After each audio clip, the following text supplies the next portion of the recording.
யாழ்ப்பாணம் சாவகச்சேரி பகுதியில் சுண்ணக்கல் அகலப்பட்ட பகுதியில் கடற்றொழில் அமைச்சர் ராமலிங்கம் சந்திரசேகரர் பாராளுமன்ற உறுப்பினர் இளங்குமரன் உள்ளிட்ட குழுவினர் இன்றைய தினம் விஜயம் செய்து பார்வையிட்ட அப்பகுதி மக்களுடன் கலந்துரையாடலில் ஈடுபட்டனர். விசேடமாக சாவகச்சேரி பிரதேசத்தில் கடந்த 2-3 நாட்களாக ஒரு பூதகரமாக வெடித்திருக்கின்ற ஒரு பிரச்சனை தொடர்பாக ஆராய்வதற்காகவே நாங்கள் இன்று இந்த பிரதேசத்திற்கு வருகை தந்தோம். வருகை தந்ததன் பிறகு எனக்கு ஞாபகம் வருகின்றது, ஆரம்பத்தில் எங்களுடைய எம்பி இளங்குமரன் அவர்கள் இங்கிருந்து ஒரு லொரியில் சுண்ணக்கல் அகன்று செல்லுகின்றதை இடைமறித்து நடவடிக்கை எடுத்து போலீஸில் ஒப்படைத்திருந்தார். அப்படி ஒப்படைக்கின்ற பொழுது அன்று இரவே மறுநாளும் கூட நான் அவரோடு கதைத்து சொன்னேன்,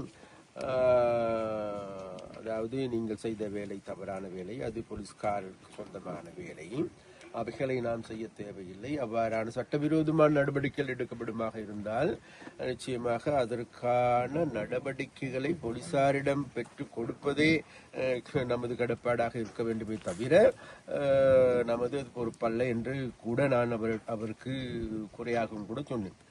ஆனால் இன்று இப்பொழுது தேடி பார்க்கின்ற பொழுது என்னமோ அந்த தேன்கூட்டுக்கு கல்லெறிந்தது போன்று இது இளங்குமரனுடைய வேலையின் மூலமாக அனைவரும் இதற்கு கலக்கமடைந்திருக்கின்ற ஒரு விடயத்தை காணக்கூடியதாக இருக்கின்றது.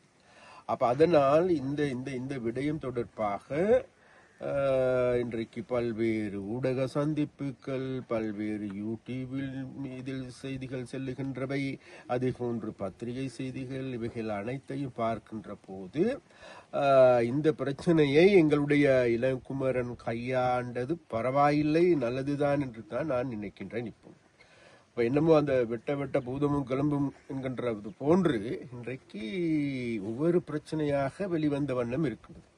அப்ப அந்த வகையில் இன்றைக்கு நாங்கள் தேடி பார்க்கின்ற பொழுது இந்த சரசாலை பிரதேசத்தில் இவ்வாறான அகழ்வு வேலைகள் இடம்பெறுகின்றது. அதில் சட்ட ரீதியான வேலைகள், சட்டத்துக்கு முரணான வேலைகள், அதை போன்ற தனியாருக்கு சொந்தமான காணிகளில் அவ்வாறான அகழ்வுகள் நடைபெறுகின்றது. அதற்கான அனுமதி பெற்று இருக்கின்றது. அதே நேரம் அதற்கு பக்கத்தில் இருக்கின்ற அரச காணி இருக்கின்றது. அதில் எந்த விதமான அனுமதி இல்லாது பல்வேறு செயற்பாடுகள் முன்னெடுக்கப்பட்டிருப்பது உங்களுக்கு நல்லாக கன்றாக காணக்கூடியதாக இருக்கின்றது. அப்ப இதெல்லாம் பார்க்கின்ற பொழுது உண்மையிலேயே இதுகளுக்கு அனைத்துக்கு பின்னால் உண்மையிலேயே சட்டவிரோதமான செயற்பாடுகள் இடம்பெறுகின்றது என்பதை மட்டும் எங்களால் ஊர்ஜிதப்படுத்திக் கொள்ள முடியுமாக இருக்கின்றது ஒன்று. அப்ப அதனால் இது தொடர்பாக நிச்சயமாக நானும் கூட இந்த களத்திற்கு வந்து இதை பார்வையிடுவதற்கான முக்கியமான காரணம் தான் இன்றைக்கு அனைவராலும் இங்க இருக்கின்ற அனைத்து ஊடகங்களாலும் இந்த பிரச்சனை கூடுதலாக பேசப்படுகின்றது, விவாதிக்கப்படுகின்றது. அதனால் இந்த பிரச்சனைகளை நல்ல முறையில் ஆராய வேண்டும் என்பது எங்களுடைய நிலைப்பாடு. அதே நேரத்தில் நிச்சயமாக இதற்கு பொறுப்பு கூற வேண்டியவர்கள் இங்கு இருக்கின்ற இதில் தொழில் செய்கின்ற வியாபாரிகளோ அல்லது இதில் இதுக்கு தொழில் புரிகின்ற ஊழியர்களோ அல்ல. நிச்சயமாக இதற்கு பொறுப்பு சொல்ல வேண்டியவர்கள் வேறு யாரும் அல்ல, இங்கு இருக்கின்ற மாவட்ட அரசாங்க அதிபர், அதே போல் இங்கு இருக்கின்ற பிரதேச செயலாளர் உள்ளிட்டவர்களே இவைகளுக்கு பொறுப்பு சொல்ல வேண்டும்.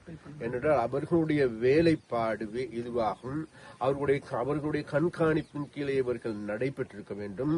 அவர்களுடைய கண்காணிப்பு சரிவர இடம்பெற்றிருக்குமாக இருந்தால் இவ்வாறாக நாங்கள் யாருமே இந்த இடத்திற்கு வந்து இவைகளை பார்க்க வேண்டிய அவசியம் கிடையாது. அதனால் அவர்களுடைய பணியை சரிவர செய்யவில்லை என்கின்ற குற்றச்சாட்டை நான் முன்வைக்கின்றேன். அது மாத்திரமல்ல, இந்த குற்றச்சாட்டு தொடர்பாக அவர்களுடைய மேலதிகமாக விசாரிப்பதற்கும் அதற்கு எதிரான நடவடிக்கைகள் எடுப்பதற்கும் ஏதுவான செயற்பாடுகளையும் முன்னெடுப்பதற்கு எங்களுடைய தீர்மானமாக இருக்கிறது.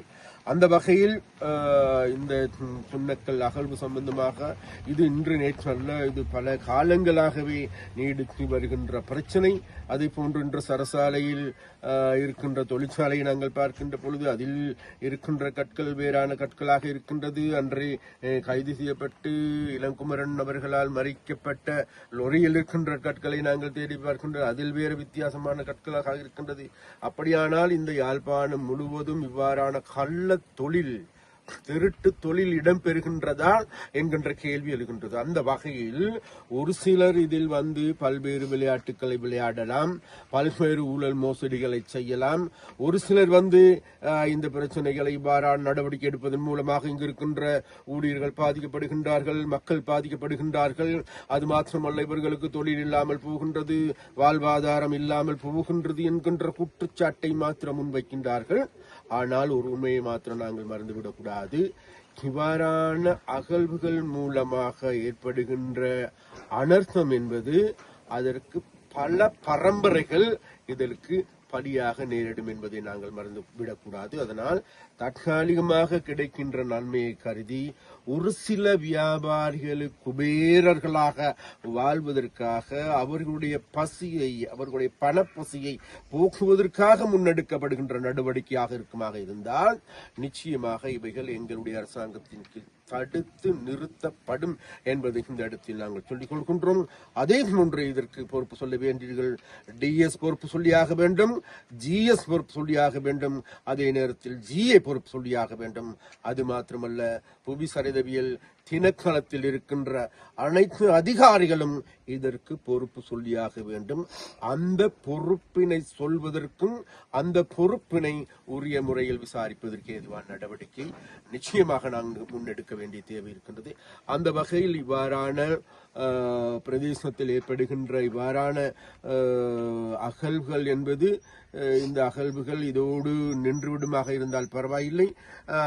இன்று நேற்றல்ல, இன்றைக்கு கேஸ் எடுத்துக்கொண்டாலும் சரி, அதே போன்று எங்களுடைய மன்னார் பிரதேசத்தில் எடுத்துக்கொண்டாலும் கூட இவ்வாறான அகழ்வுகள் தடுத்து நிறுத்தப்பட்டிருக்கின்றது.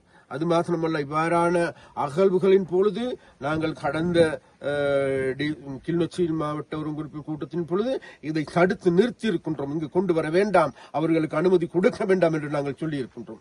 இதற்கு முன்பு நடந்த பல்வேறு மாவட்ட இந்த ஒருங்கிணைப்பு குழு கூட்டத்தின் பொழுது இவைகள் தடுத்து நிறுத்தப்பட்டிருக்கின்றது, இவர்களுக்கான அனுமதி மறுதளிக்கப்பட்டது. சுண்ணக்கல்லுடன் கைப்பற்றப்பட்ட லொரி தொடர்பில் கனியவள திணைக்களத்தின் அறிக்கை பெறப்பட்ட பின்னர் விரைவில் நீதிமன்றத்தில் முற்படுத்தப்படுவதற்குரிய நடவடிக்கையை மேற்கொள்வோம் என யாழ்ப்பாணம் மாவட்ட பிரதி போலீஸ் மா அதிபர் காளிங்க ஜெயசிங்க தெரிவித்தார். சாவகச்சேரி பகுதியில் பார்லிமெண்ட் உறுப்பினர் இளங்குமரனால் சோதனையிடப்பட்டு போலீசாரால் கைப்பற்றப்பட்ட லொரி தொடர்பில் ஊடகங்களுக்கு கருத்து தெரிவிக்கும் போதே மாவட்ட பிரதி போலீஸ் மா அதிபர் இதனை தெரிவித்தார். மேலும் தெரிவிக்கையில், சுண்ணக்கல் அகழ்வு என்பது போலீசாருக்கு பொறுப்பான காரியம் அல்ல, அது கனியவளங்கள் திணைக்களத்துடன் சம்பந்தப்பட்ட விடயம். இது தொடர்பில் கனியவளங்கள் திணைக்களமே நடவடிக்கை எடுக்க வேண்டும். சில நாட்களுக்கு முன் சாவகச்சேரி போலீஸ் நிலையத்தில் சுண்ணக்கற்களுடன் வாகனம் ஒப்படைக்கப்பட்டிருக்கின்றது. அதற்குரிய ஆவணங்கள், அறிக்கைகள் அனைத்தும் கனியவளங்கள் திணைக்களத்திடம் பெற்றுக்கொண்டு விரைவில் நீதிமன்றத்தில் முற்படுத்துவதற்குரிய நடவடிக்கையை மேற்கொள்வோம் என்பதை பொதுமக்களுக்கு தெரிவித்துக் கொள்கின்றேன் என்றார். ஒரு பிரதானமான ஒரு கேள்வி கேட்கப்பட்டது. சுங்கக்கல் அகழ்வு சம்பந்தமாக சுங்கக்கல் அகழ்வது உண்மையாகவே எங்களுக்கு அது பொறுப்பான காரியம் அல்ல. அது சுங்க கனிவள திணைக்களத்தினால் நடத்தப்பட வேண்டிய ஒரு காரியம். இது போலீசாருக்கு உரித்த காரியம் அல்ல. கனிவள அந்த உயர் அதிகாரிகள் தான் இதற்கு எதிரான நடவடிக்கை ஏற்படுத்த வேண்டும். உதாரணமாக அண்மை காலத்தில் சாவகச்சேரி போலீஸ் நிலையத்தில் ஒரு வாகனத்தோடு கூட சுங்கக்கற்கள் ஒப்படைக்கப்பட்டிருக்கின்றது. அதற்குரிய ஆவணங்கள், அதற்குரிய நாங்கள் எல்லா அறிக்கைகளையும் கனியவள அந்த பகுதியிலிருந்து நாங்கள் பெற்றுக்கொண்டு அதிசீக்கிரத்தில் நாங்கள் நீதிமன்றத்துக்கு அந்த வாகனத்தோடு கூட சந்தேக நபரை நாங்கள் முற்படுத்துவதற்குரிய நடவடிக்கை மேற்கொள்வோம் என்பதை நான் பொதுமக்களுக்கு தெரிந்து கொள்கிறேன். அகில இலங்கை தமிழ் காங்கிரசின் முன்னாள் தலைவர் மறைந்த மாமனிதர் குமார் பொன்னம்பலத்தின் நினைவேந்தலும் நினைவு பேருரையும் யாழ்ப்பாணத்தில் இன்றைய தினம் இடம்பெற்றது. தமிழ் தேசிய மக்கள் முன்னணியின் ஏற்பாட்டில் இன்று மாலை 3 மணியளவில் யாழ்ப்பாணம் பிரதான வீதியில் உள்ள கலைத்தூது கலியக மண்டபத்தில் இடம்பெற்ற இந்நிகழ்வில் பொதுச்சுடர் ஏற்றப்பட்டு குமார் பொன்னம்பலத்தின் உருவப்படத்துக்கு மலர் மாலை அணிவித்து அஞ்சலி செலுத்தப்பட்டது. மக்கள் மயப்படுத்த வேண்டிய அரசியல் எனும் தலைப்பில் நினைவு பேரிரை யாழ்ப்பாண பல்கலைக்கழக கலைப்பீட பீடாதிபதி பேராசிரியர் சிவசுப்பிரமணியம் ரகுராம் மேற்கொண்டார். இந்நிகழ்வில் பாராளுமன்ற உறுப்பினர்களான கஜேந்திரகுமார் பொன்னம்பலம், சிவஞானம் ஸ்ரீதரன், முன்னாள் பாராளுமன்ற உறுப்பினர் செல்வராசா கஜேந்திரன் உட்பட அகில இலங்கை தமிழ் காங்கிரஸ் கட்சி உறுப்பினர்கள், ஆதரவாளர்கள், பொதுமக்கள் என பலரும் கலந்து கொண்டனர்.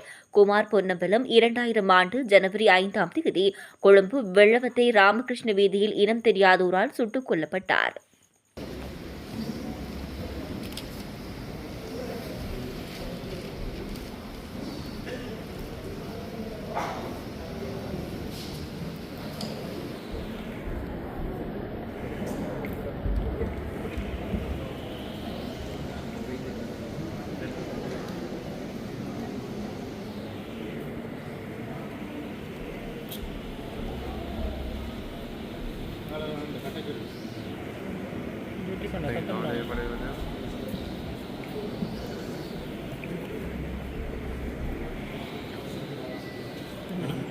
தொடர்ந்து சபைக்குரிய அஞ்சலி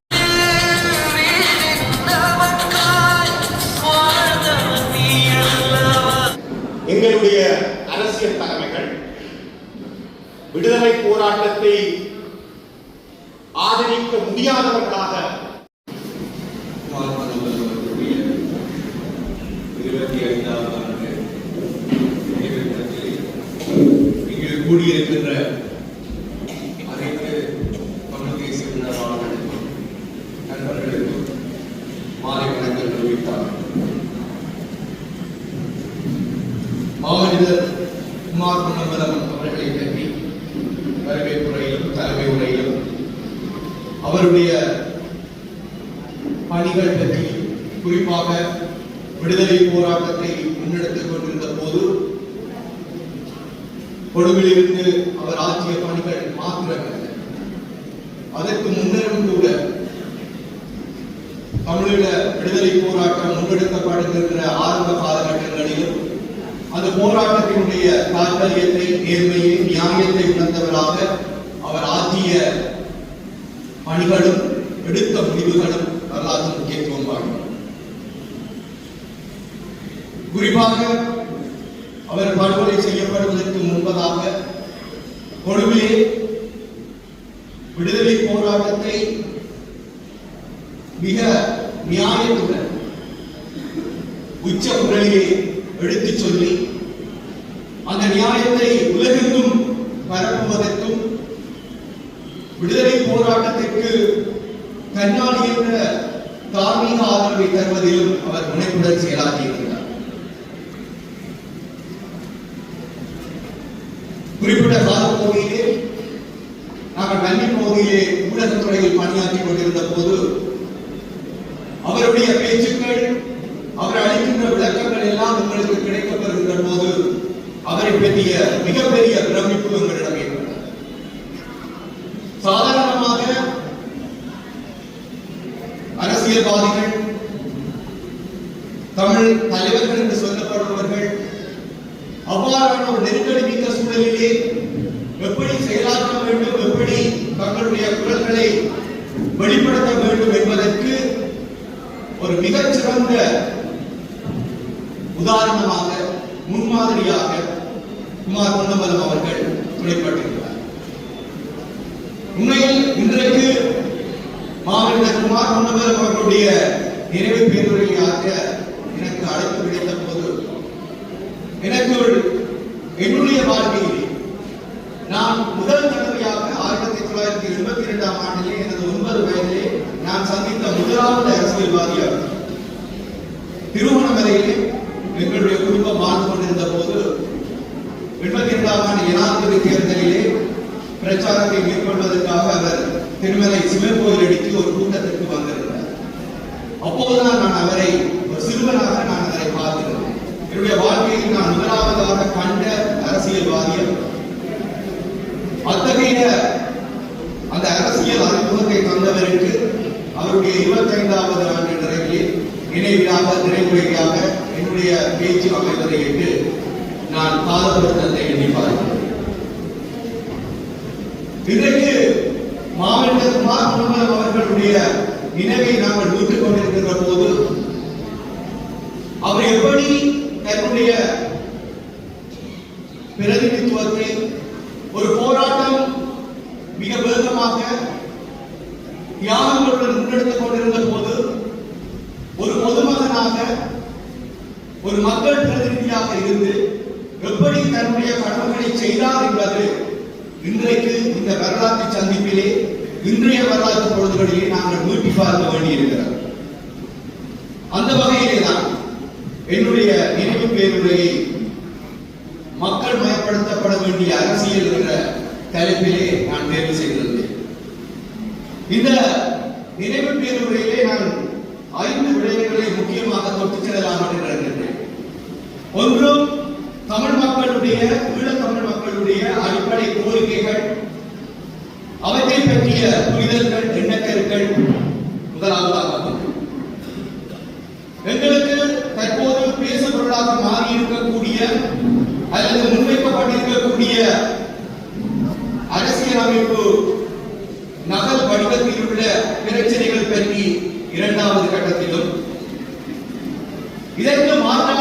திட்டங்கள் முன்னெடுக்கப்படுவதாக நாங்கள் பரிந்துரைந்து பார்க்கக்கூடிய தமிழ் மக்கள் பேரவையுடைய தீர்வு திட்டம், அதை பற்றிய கரிசனைகளுடைய 3வது கட்டத்திலும், எவ்வாறு இருந்தாலும் இன்றைய பொழுதுகளில் ஈழத்தமிழர்களுடைய பிரச்சனைகளை பேசுவதற்கு ஆட்சியிலே இருக்கக்கூடிய தேசிய மக்கள் சக்தி அல்லது ஜேவிபியுடைய பார்வை, அவர்களுக்குள்ளாக நாங்கள் பெறக்கூடிய சாத்தியங்கள், இவற்றை பற்றி பேசுவதாக என்னுடைய 4வது கட்டத்தையும், அதற்காக மக்கள் முறைப்படுத்தப்பட வேண்டிய ஈழத்தமிழர் அரசியலை, குறிப்பாக தேர்தல்களுக்கு அப்பால் அரசியல் கட்சிகளுக்கு அப்பால் கட்டமைக்கப்பட வேண்டிய அரசியலை பற்றி பேசுவதாக என்னுடைய இறுதி பகுதியையும் நான் வடிவமைத்திருக்கிறேன்.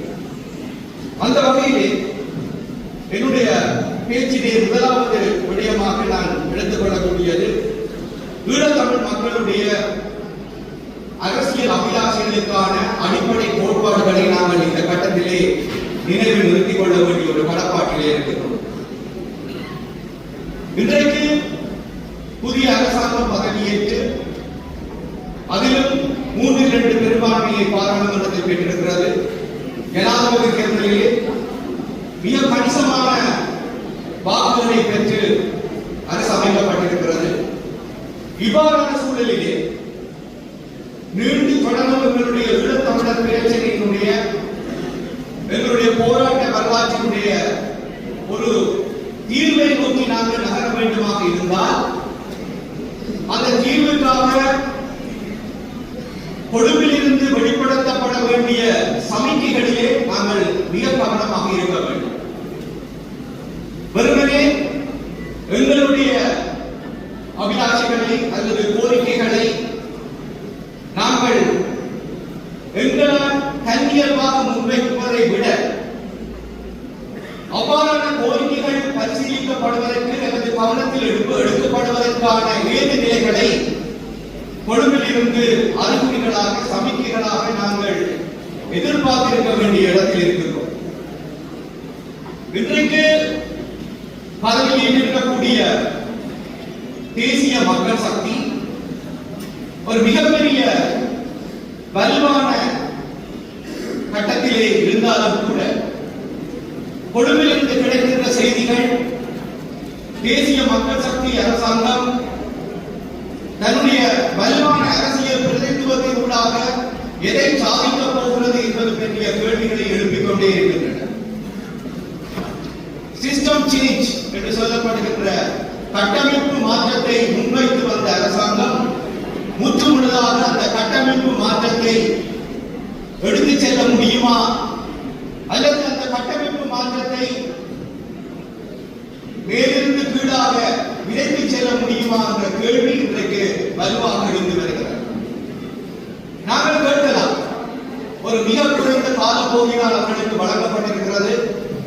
அவ்வாறான காலப்பகுதிக்குள் அவர்கள் தங்களுடைய போக்கினை அல்லது நாங்கள் செய்ய வேண்டியவற்றை நிரூபிக்க வேண்டிய காலப்பகுதி என்பது ஒவ்வொரு குறுகியதானது என்பதை நாங்கள் சொல்லிக் கொள்ளலாம். ஆனால் அரசியல் வாழ்வு என்பது கடந்த காலத்திலே ஸ்ரீலங்கா அரசாங்கத்தை ஆண்டு கொண்டிருந்தவர்கள் விட்டு சென்ற பாதைகளிலிருந்து மிக வித்தியாசமானவர்களாக அவர்கள் காட்ட வேண்டிய தேவை இருப்பதை வைத்து பார்க்கும்போது இந்த நாட்கள் மிக முக்கியமானவையாக இருக்கின்றன. தனியே தமிழ் மக்கள் மத்தியில் மாத்திரமல்ல, தெற்கிலிருந்தும் மிகப்பெரிய எதிர்பார்ப்பு தேசிய மக்கள் சக்தி அரசாங்கத்தின் மீது குவிந்திருக்கிறது. இந்த அதீத எதிர்பார்ப்பு தான் அவர்களுக்கான பெரிய அச்சமாகவும் இன்றைக்கு உருவாகி வருகிறது. ஒரு எதிர்பார்ப்பு என்பது அதி உச்ச அளவிலே இருக்கும் போது அந்த எதிர்பார்ப்பை எப்படி திருப்தி செய்து கொள்வது என்பதிலே இன்றைய அளவிலும் தேசிய மக்கள் சக்தி அரசாங்கம் ஒரு முனைப்பான முன்னகர்வை எடுத்து வருவதாக இன்னமும் உறுதிப்படுத்தப்படக்கூடிய தடயங்கள் எங்களுக்கு கிடைக்கிறது. அவ்வாறான பொழுதிலே ஆக குறைந்தது ஈழத்தமிழர் பிரச்சனைகளை தீர்ப்பதற்கான ஒரு அரசு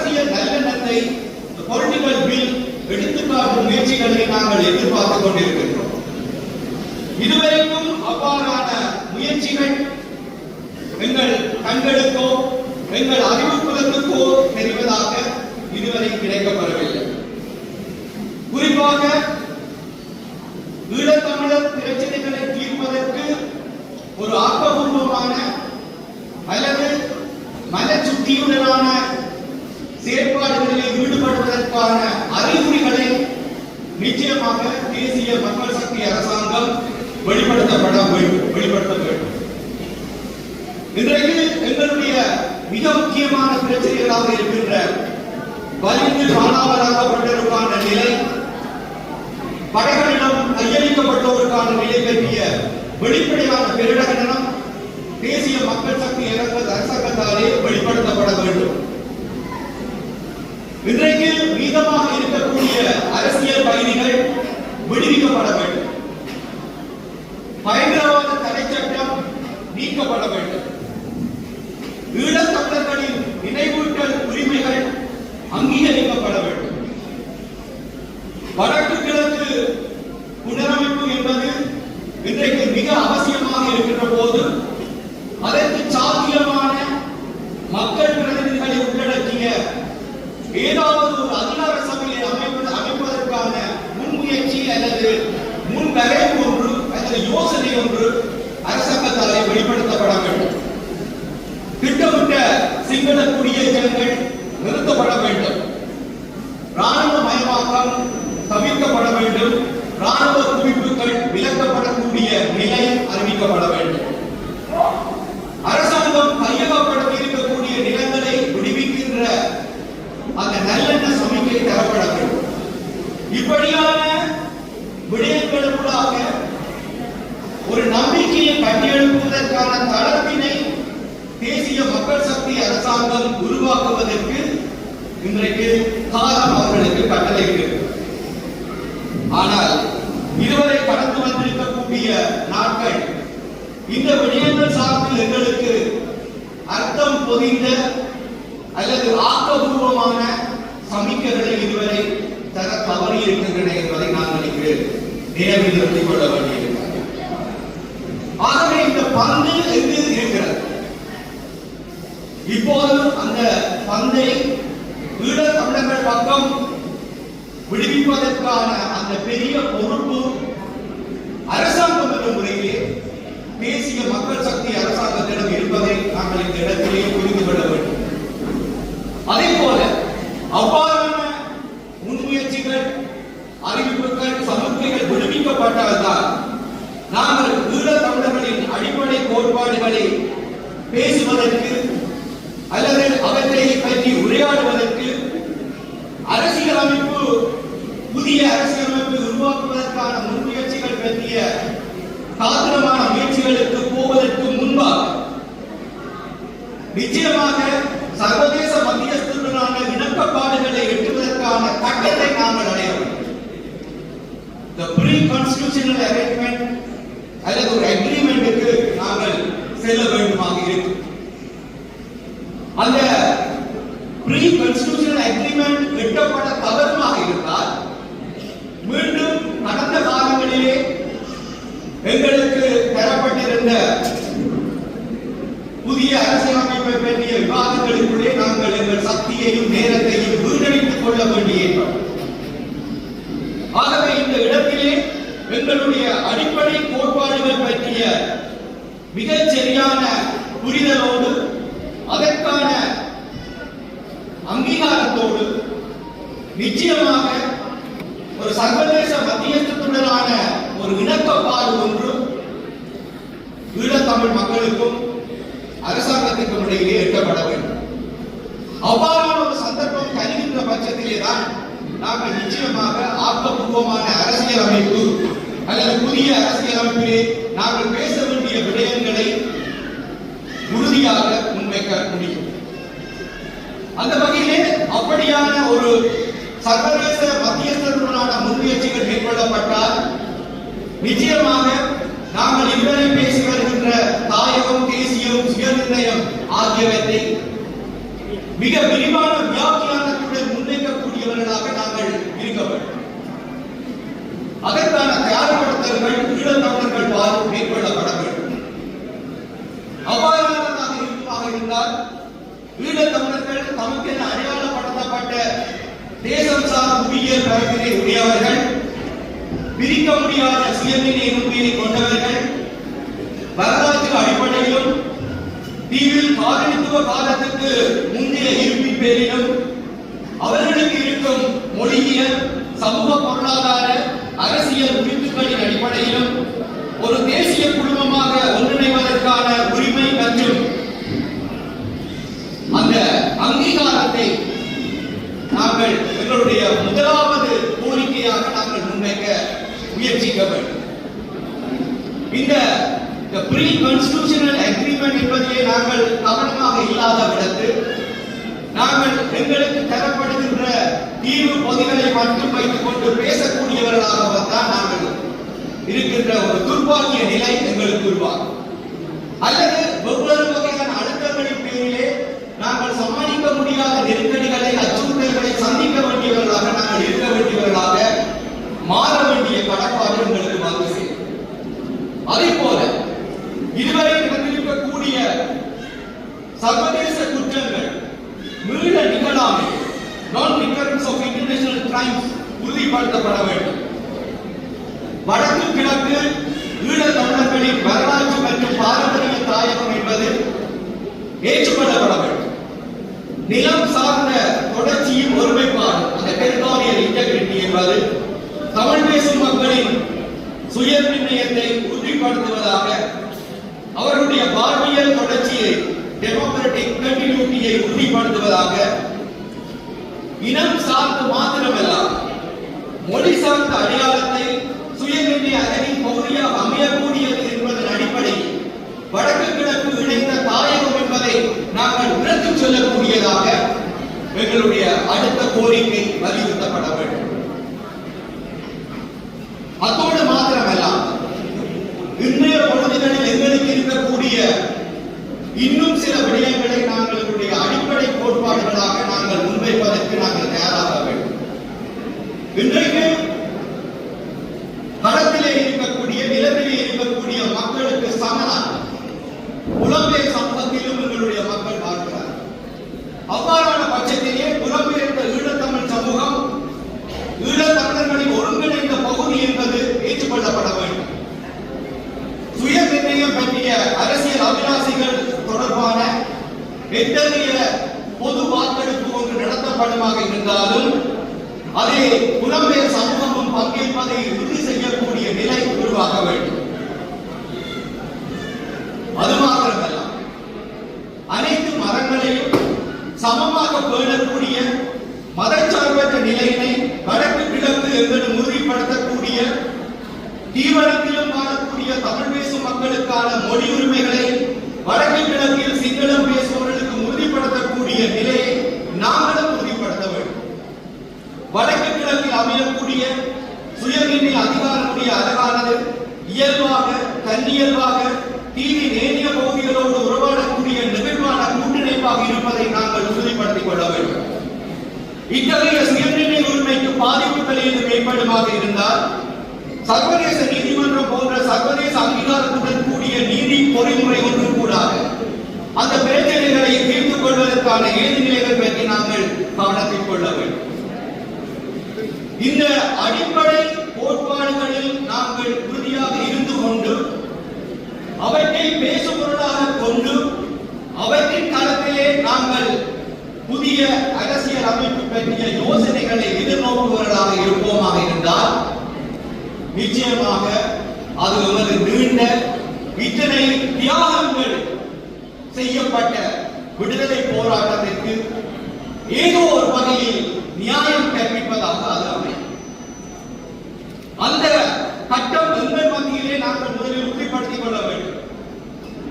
நான் நினைக்கின்றேன், அந்த கட்டத்தை நாங்கள் உறுதிப்படுத்திக் கொள்வதற்கு தேர்தல் அரசியலுக்கு அப்பால் அல்லது அரசியல் கட்சிகளுக்கு அப்பாலே நான் ஏற்கனவே குறிப்பிட்ட மக்கள் மயப்படுத்தப்பட்ட அரசியலை நாங்கள் பயன்படுத்திக் கொள்ள வேண்டும். இந்த அடிப்படை உரிமைகள், அடிப்படை கோட்பாடுகள் மக்களின் கோரிக்கைகளாகும். ஈழத் தமிழ் மக்களின் திறமையை உறுதிப்படுத்தப்படக்கூடிய கோரிக்கைகளாக முன்வைக்கப்படுகின்ற போது அதற்கு மிக பெரும் வலு கிடைக்கும். அந்த வலுவினை நாங்கள் கூட்டு திரட்சியாக நாங்கள் உருவாக்க வேண்டும். கட்சி வேறுபாடுகளுக்கு அப்பால், அரசியல் மாச்சரியங்களுக்கு அப்பால் அந்த கூட்டு உணர்வு உருவாக்கப்படுவதாக இருந்தால்தான் நாங்கள் புதிய அரசியல் யாப்பை மிகச் சரியாகவும் வலுவாகவும் உறுதியாகவும் ஒரு திரட்சியாகவும் எதிர்கொள்ள முடியும். இல்லாவிட்டால் எங்கிருந்தோ எங்களுக்கு தரப்படுகின்ற பரிந்துரைகளின் அடிப்படையிலும் சிபார்சுகளின் அடிப்படையிலும் முன்வைக்கப்படக்கூடிய தீர்வு பகுதிகளிலே நாங்கள் சிக்கிக்கொள்ள வேண்டித்தான் ஏற்படும். இந்த நிலையை உணர்ந்து கொண்டுதான் நாங்கள் அடுத்த கட்ட நகர்வுகளை நோக்கி நாங்கள் நகர முடியும் என்பது என்னுடைய கருத்தாக அமைகிறது. இந்த நிலையில் இருந்து நான் இரண்டாவது கட்டத்திற்கு செல்கிறேன். ஓகே, இப்படியான ஒரு நிலைப்பாடு எங்களுக்கு இருக்கின்ற பட்சத்திலே இதுவரை காலத்திலே எங்களுக்கு அதிகமான பேசு பொருளாக இருக்கக்கூடிய கடந்த ஆட்சி காலங்களிலே முன்வைக்கப்பட்ட அரசியல் அமைப்பு திருத்தங்கள் பற்றிய நகர் வடிவத்தை பற்றி நாங்கள் இங்கு ஒரு கணம் கருத்தூற்றி பார்க்க வேண்டியிருக்கிறது. வழக்கமாக இந்த விடயத்தை தொடங்கும் போது அந்த ஏதாவது ஒரு பேச்சை தொடங்கும் போது ஆரம்பத்திலே வணக்கம் சொல்வது போல நாங்களும் தவிர்க்க முடியாமல் அந்த ஏக்கிய ராஜ்யத்தை பேசப்பட்டுத்தான் இருக்கிறோம். இது நாங்களாக விரும்பி பேசுவதல்ல, அதை பேச வேண்டிய கடப்பாடும் அந்த ஏக்கிய ராஜ்யம் என்று சொல்லப்படுகின்ற விடயம் எங்களுக்கு எப்படியான மாய மந்திரங்களை, சூழ்ச்சிகளை, சூட்சுமங்களை இந்த ஒற்றையாட்சி அரசியலமைப்பு வடிவத்திற்குள்ளே தர காத்திருக்கிறது என்பதை நாங்கள் புரிந்து கொள்வதற்கு இந்த வார்த்தையினுடைய பொருள் பொதிந்த அர்த்தங்களை நாங்கள் கட்டுடைத்து பார்க்க வேண்டியிருக்கிறது. டீகன்ஸ்ட்ரக்ஷன்.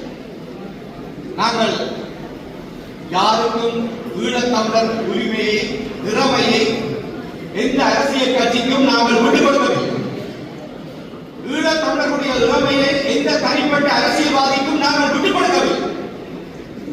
ஈழத்தமிழர் மக்களுடைய திறமை யாருக்கும் காவு பொருளாக இதுவரை கையளிக்கப்படவில்லை. அவ்வாறான சந்தர்ப்பத்திலே நிர்தாட்சியமாக சில விடயங்கள் பேசப்படுவது பற்றி மக்கள் மத்தியிலே மிகச் சரியான புரிதல்கள் உருவாக்கப்பட வேண்டும். நான் ஏன் இந்த விடயத்தை சொல்கிறேன் என்றால், தேசிய மக்கள் சக்தி அரசாங்கம் தான் சந்தித்து வருகின்ற நெருக்கடி சூழல்கள் மத்தியிலே இன்னமும் ஒரு சுதந்திரமான முடிவெடுக்க திராணியற்ற ஒரு அரசாங்கமாகத்தான் கண்களுக்கு தெரிகிறது. நேற்றைக்கு துணைவேந்தர்களுடனான சந்திப்பிலே பிரதமர் பழனி கலந்து கொண்டிருந்த போது ஒரு விடயத்தை முன்வைத்ததாக எனக்கு அறிய கிடைக்கிறது. அதாவது, இனிமேல் புதிய பல்கலைக்கழகங்கள் வேண்டாம், புதிய பீடங்கள் வேண்டாம், புதிய துறைகள் வேண்டாம், புதிய பாடங்களை இப்போதைக்கு ஆரம்பிக்காதீர்கள். இனிமேல் எங்களுடைய பல்கலைக்கழகங்களை தூர தூர மாகாணங்களுக்குள்ளே ஆரம்பிக்காமல் சிட்டி பேஸ்ட் யூனிவர்சிட்டிஸ், நகரங்களை அண்மித்ததாக ஆரம்பியுங்கள் என்று சொல்கின்ற ஒரு நிலைமை இருந்ததாக அறிய கிடைக்கும். இது மாலிமா அரசாங்கம் சந்தித்து வருகின்ற உள்ளக நெருக்கடிகளை எடுத்துக்காட்டும். இது மாத்திரமல்ல, எங்களுக்கான உணவுப் பொருள் தட்டுப்பாடாக இருக்கலாம், எரிபொருள் விலையில் இருக்கக்கூடிய தளம்பங்களாக இருக்கலாம், அல்லது ஒரு தீர்மானகரமான முயற்சிகளை முன்னெடுப்பதிலே இத்தனை அதிகாரத்தை மக்கள் கொடுத்திருந்தும் அந்த அதிகாரத்தின் பேராலே நடவடிக்கைகளுக்கு செல்கின்ற தயக்க நிலையை நாங்கள் இங்கு புரிந்து கொள்ள வேண்டும். கடந்த புதுவருட பிறப்பிலே ஜனாதிபதி மக்களுக்கு ஆற்றிய உரையிலே அவர் இன்னமும் பிரச்சனைகளை தான் பேசிக் கொண்டிருக்கிறார். பிரச்சனைகளுக்கு அரசாங்கம் முன்வைத்திருக்கின்ற தீர்வுகளை அவருக்கு அப்படியான ஒரு அதிகார பலம் கிடைத்திருக்கிறது. ஒரு புல்டோசர் போல மூவ்மெண்ட். ஆனால் இன்னமும் அந்த புல்டோசர் ஸ்டார்ட் பண்ணப்படை நிற்கிறது. அவர் இன்னமும் பிரச்சனைகளை விளம்பரப்படுத்திக் கொண்டிருக்கிறார்கள். மக்கள் இந்த பிரச்சனைகளுடைய தாற்பயங்களை பேசிக் கொண்டிருக்கிறார்.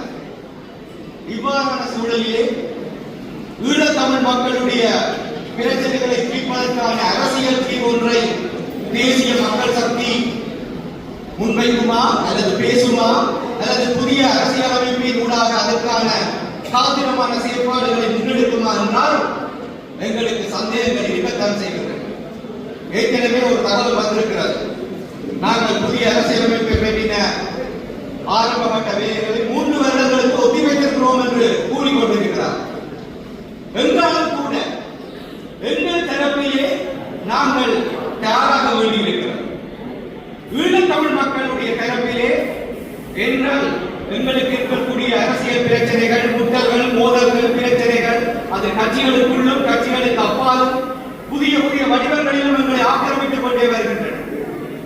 இவ்வாறான சூழலிலே ஆக குறைந்தது இந்த 3 வருடங்களையாவது பயன்படுத்திக் கொண்டு எங்களுடைய தமிழ் மக்களுடைய அடிப்படை அரசியல் அபிலாஷைகளை மக்கள் மயப்படுத்திக் கொண்டு ஒரு தமிழ் அரசியலை கட்டமைக்க வேண்டிய ஒரு வாய்ப்பாக நாங்கள் இந்த கால பகுதியை பயன்படுத்திக் கொள்வதுதான் புத்திசாலித்தனமாக.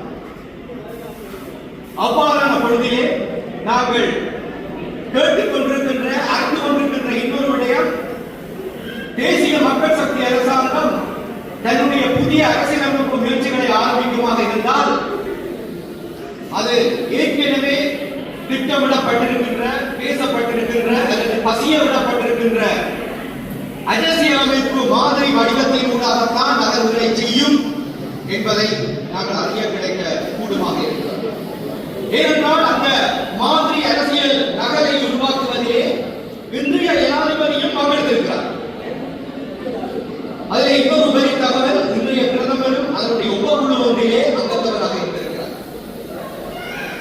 ஆகவே தேசிய மக்கள் சக்தி அரசாங்கம் ஏற்கனவே பேசப்பட்டிருக்கிற, பசியவிடப்பட்டிருக்கிற அல்லது உரையாடப்பட்டிருக்கக்கூடிய மாதிரி வடிவத்தை ஏதோ ஒரு வகையிலே உள்வாங்க அல்லது அதை அடித்தளமாக கொண்டு தன்னுடைய முயற்சிகளை மேற்கொள்ள அது முயற்சிக்க கூடும். அதற்கான தடயங்கள் தெரிகிறது. குறிப்பாக தமிழர்கள் தரப்பிலிருந்து இந்த மாதிரி வடிவமைப்பிலே அதிக பங்களிப்பு செய்திருப்பவராக கருதப்படுகிற தமிழரசு கட்சியினுடைய முன்னாள் பாராளுமன்ற உறுப்பினர் சுமந்திரனையும் இணைத்துக் கொண்டு அவர்கள் அதனை முன்னெடுப்பதற்கான வாய்ப்புகள் அதிகமாக இருக்கின்றன. ஏற்கனவே சுமந்திரனது தோல்வியை மக்கள் கவலையோடு பார்த்தார்களோ இல்லையோ, NPP அரசாங்கம் பார்த்திருக்கிறது. ஏனென்றால் திரு சுமந்திரனுடைய பங்களிப்பு என்பது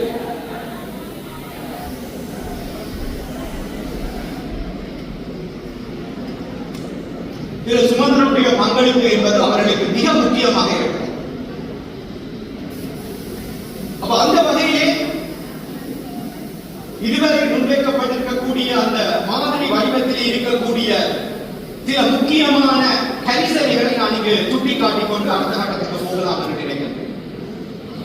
இந்த chapter 1, the people, the state and sovereignty என்ற பகுதியிலே the state என்பதிலே சொல்லப்படுகிறது. நான் நீ திரும்பியும் மேகே ராஜாவை பேசுகிறேன் என்று நினைக்க வேண்டாம், ஆனால் அதை சொல்லித்தான் போக வேண்டியிருக்கிறது. ஏனென்றால் இந்த பிரியாம்பிள், இந்த மாதிரி வடிவமைக்கக்கூடிய அறிமுக கட்டம் என்பது ஒரு வகையிலே இந்த வடிவமைப்பு எப்படி இருக்க போகிறது என்பதை தெளிவாக எடுத்து காட்டக்கூடிய வார்த்தை பிரிவுகளை உள்ளடக்கியிருக்கிறது. Sri Lanka alone is a free, sovereign and independent republic which is an ஏகிய ராஜ்ய ஒருமித்த நாடு consisting of the institutions of the center and the provinces which shall exercise power as laid down in the constitution. In this article, ஏகிய ராஜ்ய ஒருமித்த நாடு means a state which undivided and indivisible. ஒருபோதும் பிரிக்கப்படாத, இனிமேலும் பிரிக்க முடியாத நாடு.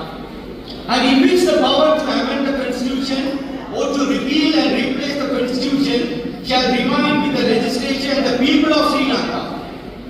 அது இலங்கை மக்களுக்காக as provided in this constitution என்று அது விளக்கப்படுகிறது.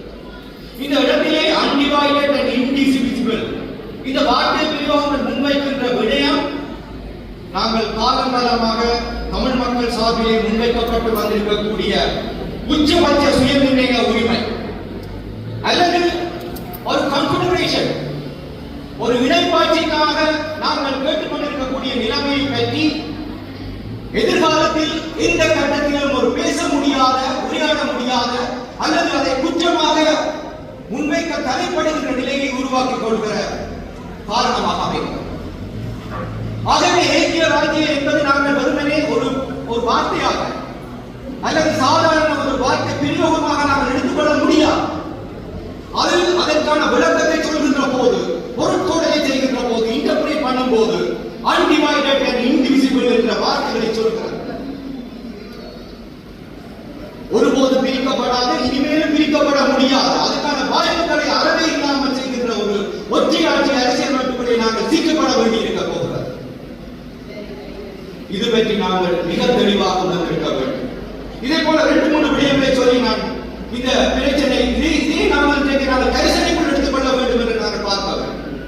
இன்னும் ஒரு மிக முக்கியமான விடயம், பௌத்தத்தை முன்னுரிமைப்படுத்தி பௌத்தத்தை நாட்டினுடைய தேசிய மதமாக பிரகடனப்படுத்துகின்ற நிலை. பௌத்தம், அந்த பௌத்தத்திற்கு அதிகபட்ச முன்னுரிமைகள் கிடைக்கப்பெறுமாக இருந்தால் நாளைக்கு நாங்கள் இன்றைக்கு எதிர்நோக்கி இருக்கக்கூடிய மரபு சார்ந்த விடயங்கள், எங்களுடைய வாழ்விடங்கள், எங்களுடைய வழிபாட்டிடங்களிலே ஒரு புத்தர் சிலை முன்னுக்கு வைக்கப்படுமாக இருந்தால் அந்த இடத்திலே நாங்கள் பின்வாங்க வேண்டிய நிலை உருவாகும். எங்களுடைய அடிப்படை வழிபாட்டு உரிமைகள் மறுக்கப்பட வேண்டிய ஒரு நிலைமை ஒன்று இன்னமும் சட்ட ரீதியாக, அரசியலமைப்பு ரீதியாக உறுதிப்படுத்தக்கூடிய நிலை உருவாகும். திரு சுமந்திரன் அவர்கள் பாராளுமன்றத்தில் பேசும்போது சொன்னார், நாங்கள் கொடுத்துட்டோம், அது பௌத்தம் இருக்கட்டும். இதெல்லாம் யாருக்கு கொடுக்கிறது? ஈழத்தமிழர் நிலைமையை தனிப்பட்ட பாராளுமன்ற உறுப்பினர்கள் யாருக்கும் தாய்வாதி கொடுத்துவிட முடியாது. எந்த ஒரு அரசியல் கட்சியும் கண்டிப்பாக தன்னுடைய தாய்வாதிவிட முடியாது. இது ஒட்டுமொத்த திரட்சியின் வடிவமாக முன்வைக்கப்பட வேண்டும் என்று நான் கூறியது அதனால். அந்த வகையில் இதே போல இன்னும் ஒரு விடயத்தை நான் சுட்டிக்காட்ட விரும்புகிறேன். Chapter 6, Principles of State Policy and Fundamental Duties. It is a fundamental duty of the state to refrain from promoting in any manner ethno-nationalism in the country, directly or indirectly. The state shall promote civic nationalism and liberal patriotism based on most enlightened religious and secular principles, fundamental human rights and cosmopolitanism. இந்த இடத்திலே இந்த அரசியல் லாபிலே சொல்லப்படுகின்ற இன்னொரு விடயம் ethno-nationalism. இன தேசியம் பற்றி நாங்கள் பேசுவதற்கு இடம் இருக்கலாம். ஓகே, ஒரு வகையில் அது நல்ல. அப்படி சிங்கள பெருந்தேசியவாதம் முன்வைக்கப்படுவதற்கு அல்லது சிங்கள பெருந்தேசியவாதத்தை முன்வைத்துக் கொண்டு அடிப்படைவாதிகள் உருப்பெறுவதற்கு இந்த கட்டமைப்பு, இந்த அரசியலமைப்பு சில தடைக்கற்களை போடலாம். ஆனால் அதே வேளை எங்களுடைய நிலைப்பாடு, எங்களுடைய அரசியல் தமிழ் தேசிய அரசியல். அப்ப எங்களுடைய எத்னோ-நேஷனலிசம் என்பது இந்த அரசியல் யாப்பினூடாக தடுக்கப்படுகிறது என்பதை நாங்கள் தெளிவாக புரிந்து கொள்ள வேண்டும். இதற்கான பொருட்கோடுகளை தேடி போகும்போது எதிர்காலத்திலே இந்த அரசியல் யாப்பு ஏற்றுக்கொள்ளப்படுமாக இருந்தால் நாங்கள் தமிழ் தேசியத்தை பேசுவதற்கு கூட முடியாதவர்களாக அல்லது தமிழ் தேசியம் சார்ந்து அதை முன்னெடுப்பதற்கு முடியாதவர்களாக அல்லது எதுவித எங்களுடைய கோரிக்கைகளையும் நாங்கள் முன்வைப்பதற்கு முடியாதவர்களாக தடுக்கப்படுவதற்கு, சட்ட ரீதியாக தடுக்கப்படுவதற்கு இந்த அரசியல் யாப்பு வழிவகுக்கும். அதே போல இன்னும் ஒரு முக்கியமான விடயம் Chapter 11, the second chamber என்று சொல்லப்படுகிறது. There shall be a second chamber which shall consist of 55 members appointed and elected in accordance with the provisions of the Constitution. இந்த இரண்டாவது சபை என்பது உண்மையில் தமிழ் மக்களுக்கு எதை தரப்போகிறது? இந்த பாராளுமன்றத்திலேயே போய் நாங்கள் எதுவும் செய்ய முடியாத நிலை இருக்கும் போது இரண்டாவது சபை மாகாண சபைகளில் தெரிவு செய்யப்படக்கூடிய உறுப்பினர்களை கொண்டு நிரப்பப்பட்டுக் கொண்டிருக்கும் போது அந்த இரண்டாவது சபையின் கூட ஈழத்தமிழர்களுடைய அபிலாசைகள் அல்லது உரிமைகள் அல்லது கோரிக்கைகளை நாங்கள் எங்கே முன்வைக்கப் போகிறோம்? இது எங்களை இன்னும் நெகிழும் தளர்ச்சியும் உருவ செய்கின்ற நடவடிக்கை, எங்களை டைலூட் பண்ணுகின்ற ஒரு முயற்சியாக. ஆகவே இந்த விடயங்களின் ஊடாக நாங்கள் மிக அவதானமாக இருக்க வேண்டியிருக்கிறது. அதே போல டெரிட்டரி ஆஃப் ஸ்ரீலங்கா பற்றின ஒரு குறிப்பை நான் இங்கே உங்களுக்கு குறிப்பிட்டு சொல்ல விரும்புகிறேன். The territory of Sri Lanka is constituted of its geographical territory, including the provinces as set out in the AAA schedule of the Constitution and including territorial waters and airspace together with such additional territory as may be acquired in future. Sri Lanka shall have all rights recognized by law, custom and usage pertaining to its territory. இதுக்கு முக்கியமா no provincial council or other authority may declare any part of the territory of Sri Lanka to be separate state or advocate or take steps towards the secession of any province on part thereof from Sri Lanka. எங்களுடைய தமிழ் மக்களுடைய அபிலாஷைகளிலே மிக அடிப்படையானது சுயநிர்ணய உரிமை.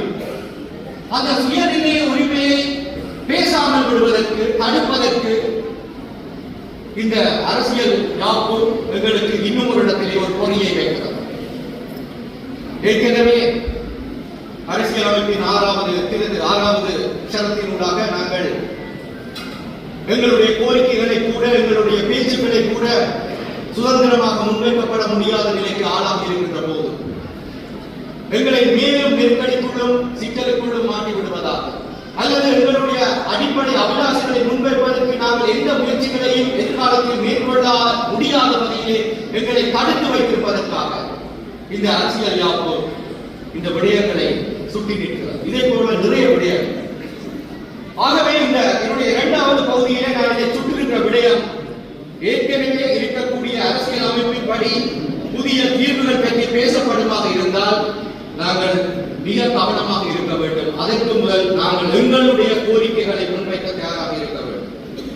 இதிலிருந்து நான் இன்னொரு கட்டத்திற்கு செல்கின்றேன். தமிழ் மக்கள் பேரவை முன்வைத்திருக்கக்கூடிய தீர்வு திட்டம் இன்றைக்கு இது ஒரு பேசுபொருளாக இருக்கிறது. ஒரு வகையில் ஜனாதிபதி தேர்தலுக்கு பின்னரும் பாராளுமன்ற தேர்தலுக்கு பின்னரும் தமிழ் தேசிய மக்கள் முன்னணி நான் ஒரு வெளிப்படையான வெளி ஆளாக சொல்கிறேன். நான் இதுல கட்சி சார்பானவனும் அல்ல, கட்சியினுடைய அதிகாரியும் அல்ல. ஆனால் மிகச் சரியாக இந்த ஜனாதிபதி தேர்தல் பாராளுமன்ற தேர்தல் தந்திருக்கின்ற முடிவுகளை வைத்துக் கொண்டு அல்லது இதனூடாக இனி வரக்கூடிய வளநிலைகளை வைத்துக் கொண்டு தமிழ் தேசிய மக்கள் முன்னணி ஒரு நகர்வை மேற்கொண்டிருக்கிறது. அது ஏற்கனவே ஒரு வகையில் குறிப்பிடத்தகுந்த கட்சிகளாலும் சிவில் சமூகங்களினாலும் அங்கீகரிக்கப்பட்டிருக்கக்கூடிய தமிழ் மக்கள் பேரவையினுடைய தீர்வு திட்டத்தை பேசுபொருளாக்குவது அல்லது அதனூடாக நாங்கள் தமிழ் மக்களுடைய அபிலாஷைகள் முன்வைக்கப்படுமாக இருக்குமா என்பதை பார்த்துக் கொள்வோம். உண்மையில் தமிழர் அபிலாஷைகளை வெளிப்படையாக ஆவண வடிவில் ஒரு வகையில் பல தரப்புகளும் இணைந்த ஒரு முயற்சியாக நாங்கள் இந்த தீர்வு நகரை பார்க்கலாம். அதில் எந்த சந்தேகமும் இல்லை. நீண்ட பிரயத்தனத்தின் பெயரால் இந்த முயற்சி மேற்கொள்ளப்பட்டது. பல கட்ட கலந்துரையாடல்கள் மேற்கொள்ளப்பட்டது. அதிலும் எந்த சந்தேகமும் இல்லை. மக்கள் முன்பாக குறிப்பாக சிவில் சமூகத்துடன் தொடர் கலந்துரையாடல்கள் மேற்கொள்ளப்பட்டன. அன்றைய பொழுதில் அரசியலமைப்பு ஆராயும் குழுவிடமும் அது சமர்ப்பிக்கப்பட்டது. அரசாங்கத்திற்கும் அது பற்றி தெரியப்படுத்தப்பட்டது. இலங்கை தீவின் தமிழ் தேசிய இன பிரச்சனைக்கான தீர்வு திட்ட முன்வரைவாக அது முன்வைக்கப்பட்டது. நல்ல விஷயம். ஆனால் நான் இங்கே ஒரு விடயத்தை சுட்டிக்காட்ட விரும்புகின்றேன். தமிழ் மக்களுடைய ஈழத்தமிழ் மக்களுடைய இதுல எங்களுக்கு ஒரு சின்ன ஒரு சிக்கல் எப்போதுமே இருந்து வருகிறது. நாங்கள் எங்களை எப்படி அடையாளப்படுத்த போகிறோம்? நாங்கள் இலங்கை தமிழர்களா ஈழத்தமிழர்களா? நாங்கள் இலங்கை தமிழர்கள் என்று எங்களை அடையாளப்படுத்திக் கொள்வோமாக இருந்தால் அந்த அடையாளம் இன்னொரு வகையில் எங்களை நெகுடுரை செய்கிற டைலூட் பண்ணுகிற ஒரு அடையாளமாகத்தான் நான் பார்க்கிறேன். எங்களுடைய காலகாலமான எங்களுடைய அடையாளம் ஈழத் தமிழர்கள் தான். அந்த பதம் அந்த அடையாளம் தான். அதையும் மனதில் இருத்திக் கொண்டு இந்த தமிழ் மக்கள் பேரவை முன்வைத்திருக்கக்கூடிய இந்த தீர்வு திட்டம் அல்லது ஒரு முன்வைப்பு அல்லது முன்வடிவானது ஒரு வகையில் எங்களுடைய அபிலாஷைகளை ஆங்காங்கே பூர்த்தி செய்வதாக இருந்தாலும் கூட நான் ஏற்கனவே என்னுடைய பேச்சிலே 1வது பகுதியில் குறிப்பிட்டிருக்கக்கூடிய எங்கள் காலம் காலமாக அல்லது தியாகங்களின் பேராக அல்லது ஒரு விடுதலை போராட்டத்தின் வழியாக நாங்கள் உறுதிப்படுத்தி இருக்கக்கூடிய தமிழர் அபிலாஷைகளை தமிழ் மக்கள் பேரவை தீர்வு திட்டம் முற்று முழுதாக உள்வாங்கி இருக்கிறது என்று கூறுவதற்கு இல்லை. இந்த இடத்திலே எங்களுக்கு கலந்துரையாடல்கள் தேவைப்படுகின்றன. குறிப்பாக நான் ஒரு விடயத்தை சுட்டிக்காட்ட உங்களுக்கு விரும்புகிறேன். அவசரகால அதிகாரங்கள் 21.1 அரசியலமைப்புக்கு முரணாக ஊடாக மாநில அரசாங்கம் ஒன்று சமச்சீரில் இருந்து பிரிவதற்கான நடவடிக்கைகளில் ஈடுபடுகிறது என்றும் அவ்வாறான பிரிவு உடனடியானது ஒன்று என மத்தியின் தலைவர் திருப்திப்படுத்து அவர் அவசரகால நிலையினை பிரகடனப்படுத்தலாம். அவ்வாறு பிரகடனப்படுத்தப்படும் இடத்து ஆளுநர் நிறைவேற்று அதிகாரங்களையும் மற்றும் முதலமைச்சரின் மாநில அமைச்சரவையின் அதிகாரங்களையும் அந்த நிலைமைகளுக்கு ஏற்றவாறு கையகப்படுத்தலாம். இந்த சரத்து அணைக்கின்றேன். இதே மீண்டும் அந்த தொடர் கலந்துரையாடலுக்கு பிறகு அந்த இறுதி வடிவத்தை அது எப்படி இடம்பெற்றிருக்கிறது என்பதை எனக்கு தெரியாது. அந்த வரையறை எனக்குள் உள்வாங்கிக் கொண்டு இந்த சரத்து எங்களது சுய நிர்ணய உரிமைக்கான அல்லது நாங்கள் எங்களை ஆள்வதற்கான அந்த பொறிமுறையில் ஒரு பிடியை, ஒரு கைப்பிடியை மத்தியிடமே வைத்திருப்பதற்கு நாங்களே சம்மதிக்கின்ற ஒரு நிலையை உருவாக்கியிருக்கிறோம். ஆகவே நான் நினைக்கின்றேன், தமிழ் மக்கள் பேரவை முன்வைத்திருக்கக்கூடிய இந்த தீர்வு நகல் பற்றி ஒரு காலம் கருதிய கலந்தாய்வு தேவைப்படுகிறது. அதே போல அந்த கலந்தாய்விலே ஏதோ ஒரு கட்டத்திலே எங்களுக்கு ஒரு பொது வாக்கெடுப்பு தேவைப்படுமாக இருந்தால் ரெஃபரண்டம், அது கருத்து கணிப்பு வாக்கெடுப்பாக இருக்கக்கூடாது. எங்களுக்கு தெரிவுகளை தந்து இந்த தெரிவுகளிலே எதை மக்கள் நாடுகிறார்கள் என்பதை குறிப்பிடாமல் நாங்கள் ஒரு முடிந்த முடிவை சொல்லி இதை மக்கள் ஏற்றுக்கொள்கிறார்களா இல்லையா என்பதை உறுதிப்படுத்தக்கூடிய ஒரு பொது வாக்கெடுப்பாகத்தான் அது இருக்க வேண்டும். ஆகவே நினைக்கின்றேன், எங்களுக்கு ஒரு போதிய காலம் இருக்கிறது. தமிழ் தேசிய மக்கள் முன்னணி அதற்கான முன்னகர்வை ஆரம்பித்திருக்கிறது. இங்கு பாராளுமன்ற உறுப்பினர் ஸ்ரீதரன் அவர்கள் இருக்கிறார். அதே போல ஏனைய கட்சிகளுடனும் அது கலந்துபட்ட கலந்துரையாடலை மேற்கொள்ள வேண்டும். தனியே கட்சிகளுடனான உரையாடலாக அதை மட்டுப்படுத்திக் கொள்ளாமல் மக்களுடனான உரையாடல்களுக்கு தமிழ் தேசிய மக்கள் முன்னணி செல்ல வேண்டும். இது தனியே தமிழ் தேசிய மக்கள் முன்னணிக்கான பொறுப்புடைமை அல்ல. ஏனைய கட்சிகளும் இந்த பொறுப்புடைமையை தாங்கள் பங்களிப்பை செய்ய வேண்டும். சிவில் சமூகங்களும் இதில் பங்களிப்பை செய்ய வேண்டும். ஏற்கனவே எங்களுக்கு மிக வேதனையான அனுபவங்கள் 2 சிவில் சமூக கட்டமைப்புகள் இருந்து வந்திருக்கின்றன. இனிமேலும் மக்கள் சிவில் சமூகங்களை நம்புவார்களா என்ற கேள்வி நியாயமாக எழுந்திருக்கிறார். அவ்வாறான சூழலில் எப்படி இந்த கலந்துரையாடலை மக்கள் பயன்படுத்தப்பட்ட உரையாடல்களை மக்களுக்கான தெளிவுறுத்தல்களை எப்படி வழங்கப் போகிறோம், யாரை நோக்கி நாங்கள் செல்ல போகிறோம் என்பது மிக கடினமான பணியாக அமையப் போகிறது. ஆனால் செய்ய வேண்டும், இது அவசியம் செய்ய வேண்டிய பணியாக அமைய வேண்டும். இந்த இடத்திலே தான் நான் நினைக்கின்றேன், ஊடகங்களின் பங்களிப்பு மிக பலமாக வலுவாக தேவைப்படுகிறது. இன்றைக்கு எங்களுடைய ஊடக பிரதானிகள் இருக்கிறார்கள், பிரதம ஆசிரியர்கள் இருக்கிறார்கள், ஊடக உரிமையாளர்கள் இருக்கிறார்கள். இந்த கலந்துரையாடல்களை ஊடகங்கள் முன்கொண்டு செல்ல வேண்டும். ஆனால் என்ன துரதிர்ஷ்டவசமாக இன்றைக்கு சமூக ஊடகங்களிலே நாங்கள் பேச வைக்கப்படுகின்ற விடயங்கள் எங்களுடைய இந்த அடிப்படை பிரச்சனைகளை பற்றி இல்லாத வெறுமனே நாளாந்த பிரச்சனைகளையும் அல்லது அரசியல் ஸ்டாண்டுகளையும் நம்பிக்கொண்டிருக்கக்கூடிய ஒரு கவன குவிப்பை தான் எங்களுக்கு ஏற்படுத்துகிறது. ஆகவே ஒரு மாற்று வழி திறக்கப்பட வேண்டும். அந்த மாற்று வழி என்பது நிச்சயமாக இந்த முயற்சிக்கு ஒரு வலி சேர்ப்பதாக அமைய வேண்டும் என்று நான் கேட்டுக்கொள்கிறேன். நான் அடுத்த கட்டத்தை நோக்கி நகர்கிறேன். இவ்வாறான சூழலிலே தெற்கிலே தேசிய மக்கள் சக்தி அரசாங்கம் பொறுப்பேற்றிருக்கும் போது அந்த தேசிய மக்கள் சக்தி என்பது ஜேவிபியா என்பி, இந்த கேள்வி எல்லாரிடமும் இன்றைக்கு எழுந்து வருகிறது.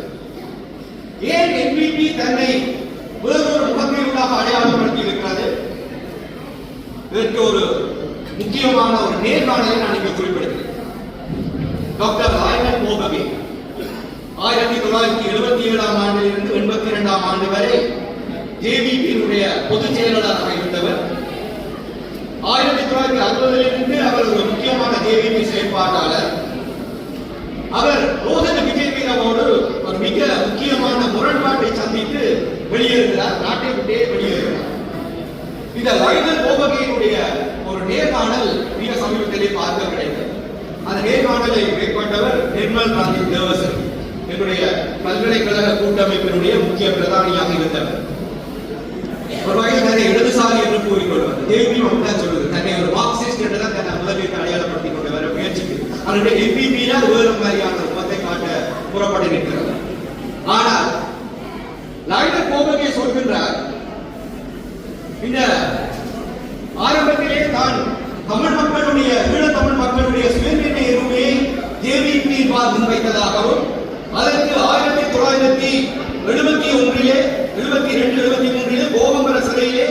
தான் தமிழ் மாணவ செயற்பாட்டாளர்கள் சிறையில் அடைக்கப்பட்டிருந்த போது அவர்கள் வழியாக தனக்கு தமிழ் மக்களுடைய பிரச்சனைகள் பற்றி அறிய கிடைத்ததாகவும் அதன் போது தனக்கு ஏற்கனவே இருந்த மார்க்சிச சித்தாந்த அறிவின்படி குறிப்பாக லெனின் முன்வைத்த விளாடிமிர் லெனின் முன்வைத்த தேசிய இனங்களுக்கான சுயநிர்ணய உரிமை என்ற அந்த முக்கியமான கோட்பாட்டின்படி தமிழ் மக்களுக்கும் சுயநிர்ணய உரிமை இருக்கிறது என்பதை தான் உறக்கி சொன்னதாகவும் அவர் குறிப்பிட்டிருந்தார். இந்த போக்கிலே ஜேவிபியினுடைய ஒரு கொள்கையாக அந்த கோட்பாட்டு தொகுதிக்குள்ளே தமிழ் மக்கள் அல்லது இலங்கையில் இருக்கக்கூடிய தேசிய இனங்கள் தங்களுக்கு சுயநிர்ணய கொண்டிருக்கின்றன என்பது குறிப்பிடப்பட்டிருக்கிறது. ஆனால் 82ஆம் ஆண்டு ஜனாதிபதி தேர்தலிலே ஜேவிபி கண்ட பின்னடைவு அதற்கு நாம் காரணமாக கூறுகிறோம். சிங்கள பெருந்தேசியவாதத்துக்குள்ளே ஜேவிபி அழுண்டு போனதற்கு காரணமாக இருந்தது அல்லது தோல்வி முகத்தை சந்திக்க நேர்ந்ததற்கு காரணமாக இருந்தது தமிழ் மக்களுடைய சுயநிர்ணய உரிமையை அங்கீகரித்திருந்ததுதான் என்று சொல்லி லாயனல் போபகே முன்வைத்த அந்த சுயநிர்ணய கோட்பாடு பற்றிய அந்த விடயம் ஜேவிபியினுடைய அந்த கோட்பாட்டு தொகுதியில் இருந்து நீக்கப்படுகிறது, அது தொடராமல் போகிறது. அதை எதிர்த்து லாயனல் போபகே வெளியேறுகிறார். அவர் மீண்டும் வந்தார். இப்ப இலங்கையில் இருக்கிறார், ஆஸ்திரேலியாவிலும் இலங்கையிலும் அவர் வாழ்ந்து கொண்டிருக்கிறார். அவர் இங்க வந்து கொண்டிருக்கும் போது ஒன்றே சொல்கிறார், என்னென்றால் அது முக்கியமான லாயனல் போபகே சொல்கிறார், அறநிலைய போராட்டத்தின் பின்னர் குறிப்பாக என்பிபி ஆரம்பமானதன் பின்னர் என்பிபியினுடைய போக்கிலே நிறைய மாற்றங்கள் ஏற்பட்டு விட்டன என்று சொல்கிறார். அதாவது அது பழைய ஜேவிபி இல்லை, இது ஒரு புதிய என்பிபி என்று அவர் அதை சொல்கிறார். அவர் அதை சொல்கின்ற போது அவர் அதை தெளிவாக சொல்கிறார். இப்போது இருக்கிற என்பிபி அதிகம் வெளிப்படைத்தன்மையானது, கலந்துரையாடல் வழிகளை கொண்டது, தொழில் வான்மையாளர்களோடு ஆலோசிக்கின்ற போக்கினை கொண்டிருப்பது என்று போபகே சொல்கிறார். இந்த அடிப்படையில் அவர் தன்னை என்பிபியோடு சேர்ந்து கொள்ளவில்லை, அவர் தன்னை எப்பவும் வெளியாக வச்சிருக்கிறார். அவர் சொல்றார் என்றால் தமிழ் மக்கள் வடிவத்தில் அவர்களுக்கான பிரச்சனைகளை இருப்பதை ஒத்துக்கொள்வதில் என்பிபிக்கும் ஜேவிபிக்கும் இடையே வலுவான வேறுபாடுகள் இருப்பதாக கூறுகிறார். அதற்கு அவர் இன்னொரு விடயத்தை சுட்டிக்காட்டுகிறார். என்பிபி வைத்திருக்கிற கூட்டணியிலே இப்போது சிங்கள பெருந்தேசியவாத சக்திகள் இல்லை என்று அவர் சொல்கிறார். ஆனால் லாயனல் போபகே இதை மறைக்க முற்படுகிறார். இதுதான் முக்கியமான கேள்வி. லாயனல் போபகே போல நிறைய பேர் ஜேவிபியோடு இணைந்து இயங்கியவர்கள் நிறைய பேர் இப்போது மீண்டும் இலங்கை வந்திருக்கிறார்கள், இலங்கையிலே இயங்கிக் கொண்டிருக்கிறார்கள். அவ்வாறானவர்கள் சொல்கின்ற ஒரு முக்கியமான விடயம் ஜேவிபி பழசு, என்பிபி புதுசு. இப்ப என்பிபி வேறு, என்பிபி மதத்தான் விரும்புவது. மணி போய் திசகாட்டி வந்து மாலிமா வந்துட்டு, மணி போய் மாலிமா வந்து கலர் மாறிடுச்சு, பர்பிள் கலருக்கு போயாச்சு. இதெல்லாம் மாற்றமானு பார்த்தால் இங்கதான் தெற்கில் இருக்கக்கூடிய நண்பர்களோடு உரையாடும் போது, குறிப்பாக இடதுசாரி நண்பர்களோடு உரையாடும் போது அவர்கள் சொன்ன விடயம் ஜேவிபியினுடைய கட்டுப்பாட்டில் இருந்து என்பிபி மாறவில்லை. இன்னமும் என்னுடைய ஜனாதிபதி அனுரகுமார் திசாநாயக்க ஏகேடி ஜேவிபியினுடைய தலைமையகத்தில் இருக்கக்கூடிய அவருடைய இல்லத்தில் தான் இருக்கிறார். இன்றைக்கும் ஜேவிபியினுடைய போக்குகளை கட்டுப்படுத்துவதிலே அமைச்சராக வராத, பாராளுமன்ற உறுப்பினராக வராத, எந்த பொறுப்பையும் ஏற்றுக்கொள்ளாத டீல்வின் சில்வா இன்றைக்கும் மிக முக்கியமான அந்த அடிவாளத்தை கைகளில் வைத்திருக்கிறார். ஜேவிபி பாராளுமன்ற உறுப்பினர்களை யாழ்ப்பாணத்தில் கூட சொன்னார், இவர்கள் யாராக இருந்தாலும் தெரிவு செய்யப்பட்டாலும் நாங்கள் மாற்றோம். ஜேவிபி அந்த கட்டுப்பாட்டை கடிவாளத்தை இன்னமும் கைகளில் வைத்திருக்கிறார். நீங்கள் என்பிபியுடைய கொள்கைகள், கோட்பாடுகள் அல்லது அதனுடைய தேர்தல் விஞ்ஞாபனத்தை பார்க்கும் போதெல்லாம் ஜேவிபி ஒரு இடத்துல சறுக்கிக் கொண்டே போகும். எந்த இடத்துல சறுக்குது என்றால் 233 பக்க தேர்தல் விஞ்ஞாபனத்திலே 193 பக்கத்திலே ஒரு இடத்திலே அரசியலமைப்பு திருத்தம் பற்றி சொல்கிறது. எது? புதிய அரசியலமைப்பை உருவாக்குவதற்கு நாங்கள் முயற்சி எடுப்போம் என்று சொல்லுகிறதை ஒழிய எந்த இடத்திலும் எவ்வாறான அரசியலமைப்பு வரப்போகிறது அல்லது இங்கு தேசிய இனங்களுக்கான அதிகார பங்கீடுகள் எப்படி அமையப் போகின்றன, இதை பற்றியும் ஜேவிபி வெளிப்படையாக பேசுவதற்கு தயாராக இல்லை. அதனுடைய எந்த ஆவணத்திலும் புதிய அரசியல் யாப்பு பற்றி அதிக வியாக்கியானங்கள் எதுவும் குறிப்பிடப்பட்டிருக்கவில்லை. அப்படியான ஒரு சந்தர்ப்பத்திலே நாங்கள் எதை நம்பி புதிய அரசியல் யாப்பின் மூலம் நாங்கள் பயணிக்க நாங்கள் எங்களை தயாராக்கிக் கொள்ளும்?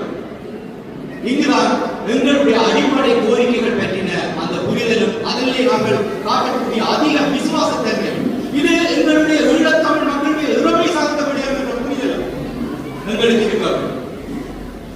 ஆகவே இந்த ஜேவிபி என்பது என்பிபியினுடைய தொடர்ச்சியாகத்தான் இருக்கிறது. இதிலே நான் இன்னொரு விடயத்தை உங்களுக்கு குறிப்பிட்டு சொல்லலாம். இன்றைக்கு எங்களுக்கு ஆயிரக்கணக்கான இந்தியாவிலே பாரதிய ஜனதா கட்சி ஆட்சியில் இருந்தால் அந்த பாரதிய ஜனதா கட்சியினுடைய நர்வ் சென்டராக இருப்பது பற்றி இன்றைக்கும் RSS இருப்பதைத்தான் அவர்கள் குறிப்பிடுகிறார்கள். ராஷ்டிரிய சில்வாசா இதை பாரதிய ஜனதா கட்சியின் உயர் தலைவர்கள் மறுக்கிறார்கள். ஆனால் எந்த ஆசீர்வாதமும் RSS இருந்து பெற்றுக்கொள்ளத்தான் வேண்டும் என்பது நமக்கு முக்கியமானதாக இருக்கிறது. அது அமைச்சர்களை தெரிவு செய்வதாக இருக்கலாம், நரேந்திர மோடி தொடர்ந்து பிரதமராக இருப்பதாக இருக்கலாம். RSS ஆசீர்வாதமும் வழிகாட்டலும் நமக்கு முக்கியமானவையாக இருக்கிறது. NPP-க்கும் JVP எப்படியான வகிபங்கை கொண்டிருக்கிறது என்பதை பற்றி நாங்கள் ஆராய்ந்து பார்க்க வேண்டியது. JVP-யுடைய கடந்த கால செயல்பாடுகள் எங்களுக்கு தரப்படக்கூடிய அடிப்படை உரிமைகளை கூட தருவதற்கு JVP பின்னடித்தது, எதிர்ப்பு தெரிவித்தது, அவற்றை நீக்கி போக செய்தது. அது பீடோக்ஸாக இருக்கலாம், சுனாமி கட்டமைப்பிலே நாங்கள் மேற்கொண்ட முயற்சிகளாக இருக்கலாம், வடக்கு கிழக்கு இணைப்பாக இருக்கலாம். எங்களுக்கு தமிழ் மக்களுக்கு தரப்படக்கூடிய எந்த ஒரு சின்ன நகர்வையும் JVP கடந்த காலங்களில் நிராகரிக்க வந்திருக்கிறது. இது வரலாறு. இந்த வரலாற்றை நாங்கள் எப்படி புரிந்து கொள்ள போகிறோம் என்பதில் தான் நாங்கள் JVP-யோடு அல்லது NPP-யோடு நாங்கள் எதிர்காலத்திலே செய்ய போகின்ற கலந்துரையாடல்களில் நாங்கள் கவனமாக இருக்க வேண்டும். இந்த விடயத்தையும் கூறிக்கொண்டு காலம் கருதி நேர முகாமைத்துவம் கருதி நான் இறுதி கோவிக்கு செல்கின்றேன். இந்த விடயங்கள் ஈழத்தமிழ் மக்களிடம் அதிகம் பேசப்பட வேண்டும். இவை ஒருவரே மாநாடுகளிலோ அரசியல் கட்சிகளிடமோ அல்லது கட்சி தலைமைகளிடமோ பேசப்படுகின்ற விடயங்களாக இல்லாமல் மக்கள் மயப்படுத்தப்பட்ட ஒரு அரசியல் உருவாக்கப்பட வேண்டும் என்றால் அந்த தளத்தில் இருந்து ஈழத்தமிழ் மக்களுடைய உரிமை முன்வைக்கப்பட வேண்டுமாக இருந்தால் சிலவழி நாளைக்கு நாங்கள் கான்ஃபெடரேஷன் ஒன்றை வைக்கும் போது சிலவழி நாங்கள் எங்களுடைய உச்சபட்ச அதிகார பங்கீட்டை பற்றி நாங்கள் கேட்கும் போது இது மக்களிடம் இருந்துதான் வந்திருக்கிறது என்பதை நாங்கள் உணர்த்தி சொல்லக்கூடியதாக இருக்கும். அதற்காக நாங்கள் பாடுபட வேண்டும். இது தனித்து கட்சிகளிடம் இருந்தான கோரிக்கையாக மாத்திரமல்ல, ஒட்டுமொத்த தமிழ் மக்களின் குரலாக அது முன்வைக்கப்பட வேண்டும். எவருக்குமான சமரசமாக இல்லாது காலங்காலமாக ஈழ தமிழ் மக்கள் முன்வைத்து வந்திருக்கும் ஒட்டுமொத்த குரலாக அது முன்வைக்கப்பட வேண்டும். எந்தவித பிரயோசனங்களும் இல்லாத 13ஆம் திருத்த சட்டத்தை கூட நடைமுறைப்படுத்த வழிவகையற்ற அரசியல் அமைப்பில் நாங்கள் எங்கள் அடிப்படை கட்டமைப்புகளுக்கான அடிப்படை அபிலாஷைகளுக்கான வெளியை எப்படி தீர்மானிக்க போகிறோம் என்பதை பற்றி நாங்கள் மக்கள் மத்தியில் இருந்தான புரிந்துணர்வை கட்டமைக்க வேண்டும். இந்த வழியில் எங்களுக்கு ஒரு காலமிட்ட கட்டளை, சில சமயங்களில் எங்களுக்கு தோல்விகள் சில செய்திகளை சொல்லி செல்லும். அந்த வகையில் இந்த ஜனாதிபதி தேர்தலிலும் பாராளுமன்ற தேர்தலிலும் எங்களுக்கு கிடைத்திருக்கக்கூடிய பின்னடை ஒரு எச்சரிக்கை மணியை தந்திருக்கிறது. இந்த எச்சரிக்கை மணியை நாங்கள் சரியாக புரிந்து கொள்ள தவறினால் எங்களுடைய ஈழத்தமிழ் மக்களுடைய எதிர்காலம் கேள்விக்குறியாகும். அந்த வகையிலே இந்த விவாதங்களை நாங்கள் தொடர்ந்து முன்னெடுத்து செல்ல வேண்டும். இதிலே நான் ஒரு விடயத்தை குறிப்பிட்டு என்னுடைய பேச்சை முடிக்கலாம் என்று நினைக்கின்றேன். தேசிய தலைவர் பிரபாகரன் 2002ஆம் ஆண்டு மாவீர நாள் உரையில் குறிப்பிட்ட ஒரு விடயத்தை கூறி என்னுடைய உரையை முடிக்கலாம் என்று நினைக்கின்றேன். ஒரு தனித்துவமான மக்கள் சமூகம் என்ற ரீதியில் நமது மக்கள் சுயநிர்ணய உரிமைக்கு உரித்தாடுகிறார்கள். சுயநிர்ணய உரிமை உள்ளான புறமான 2 அம்சங்களை கொண்டது. உள்ளான சுயநிர்ணய கோட்பாட்டின் அடிப்படையில் நமது தாயக நிலத்தில் நமது மக்கள் தம்மை தாமே ஆளக்கூடிய பூரண சுயாட்சி அதிகாரத்தில் ஒரு தீர்வு முன்வைக்கப்பட்டால் நாம் அத்திட்டத்தை சாதனமாக பரிசீலனை செய்வோம் என்று அவர் கூறியிருக்கிறார்.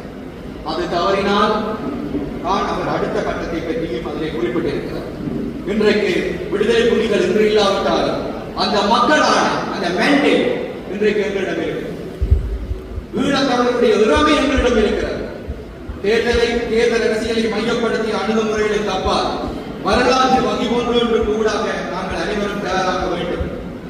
கடந்த அரசியலமைப்பு உருவாக்கவில்லை, அது 47, 22, 28 இருக்கலாம்.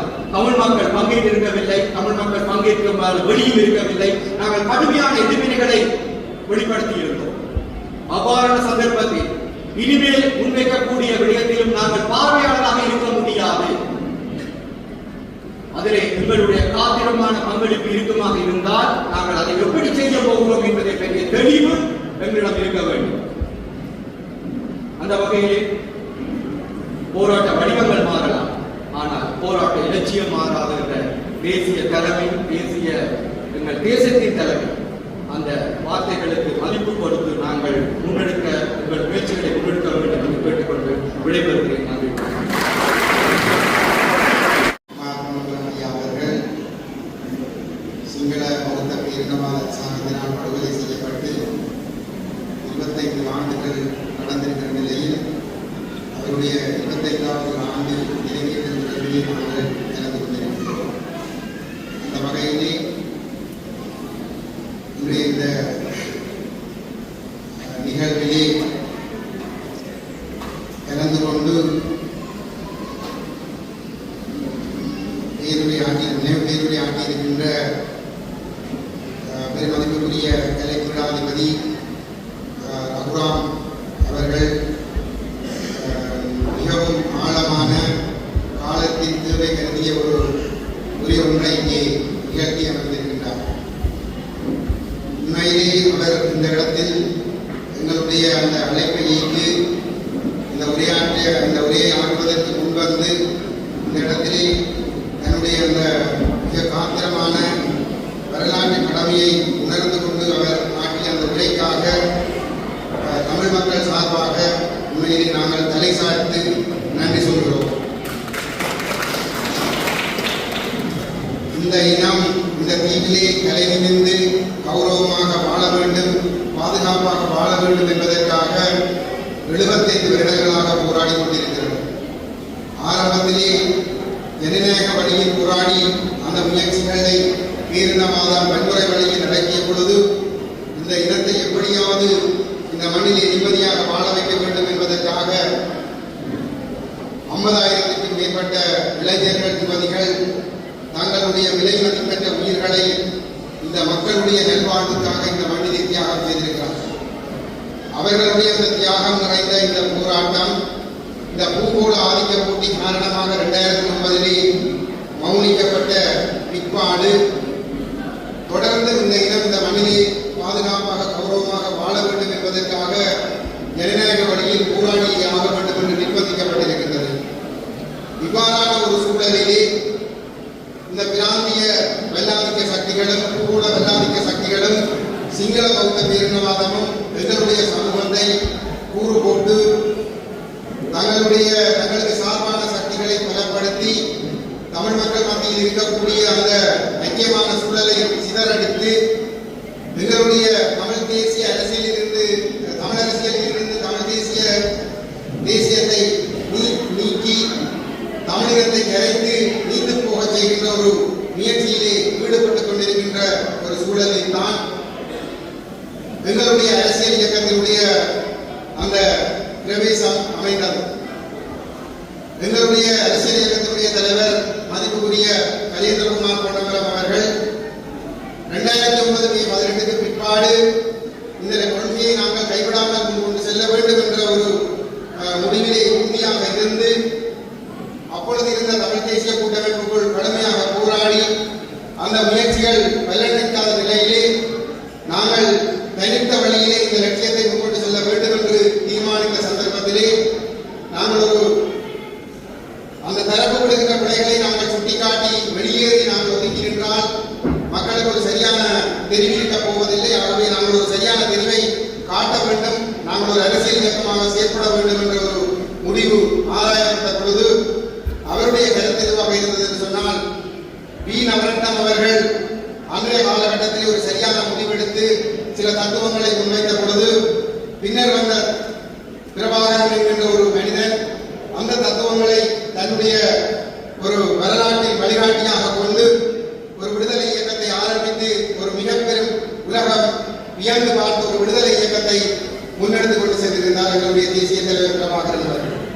அதுபோன்று நாங்கள் இன்றைய காலகட்டத்திலே இந்த கொள்கையை உயிர்ப்போடு வைத்திருக்கின்ற ஒட்டியாட்சிக்குள் தமிழரசியலை உடம்புகின்ற முயற்சிகளுக்கு முற்றுப்புள்ளி வைத்து நாங்கள் இந்த தேசியத்தை அடுத்த சந்ததிக்கு கடத்துகின்ற ஒரு காரியத்தை நாங்கள் ஆரம்பிப்போம்.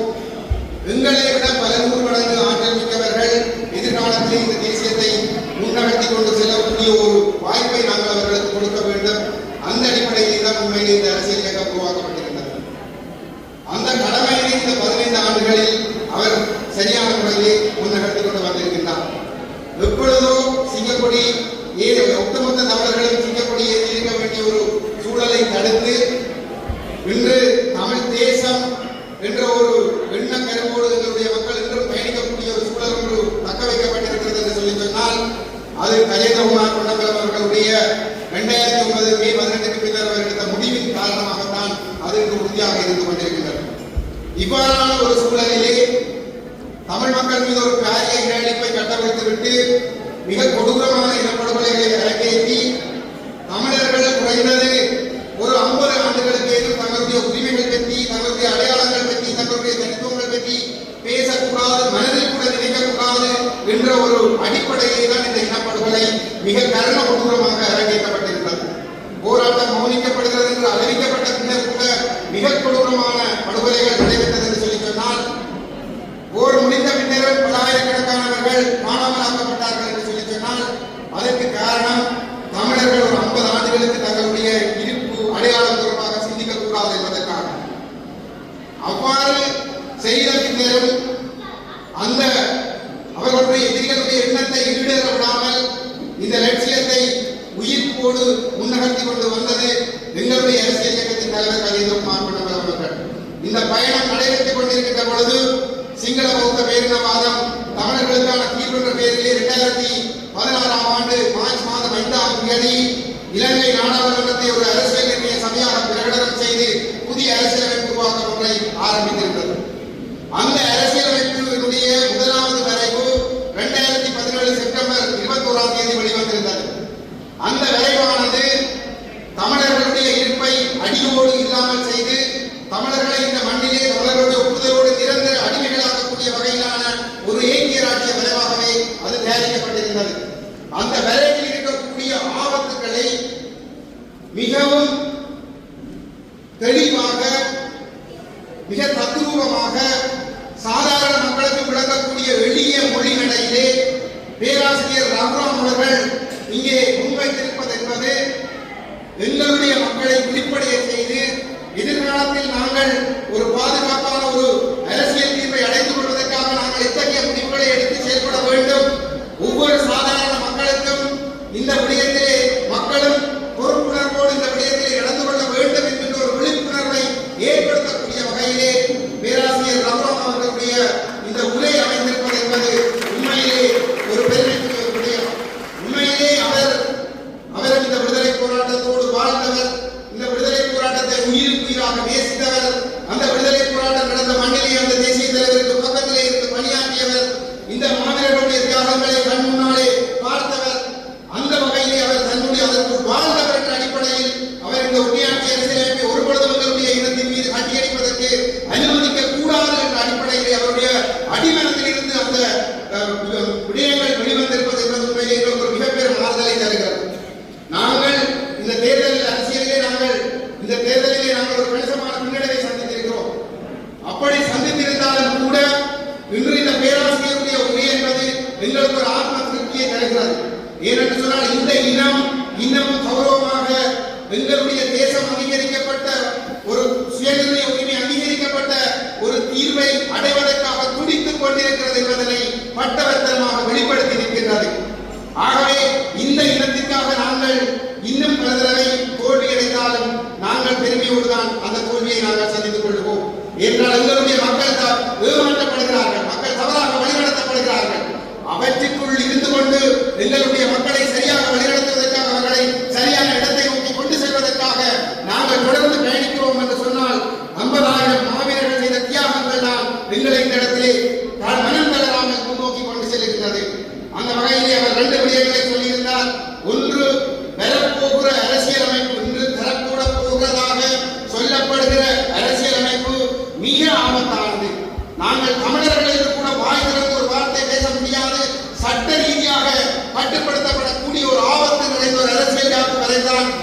நடைபெறப்பட இருக்கிறது என்பதனை அவர் மிக தெளிவாக வெளிப்படுத்தியிருக்கிறார்.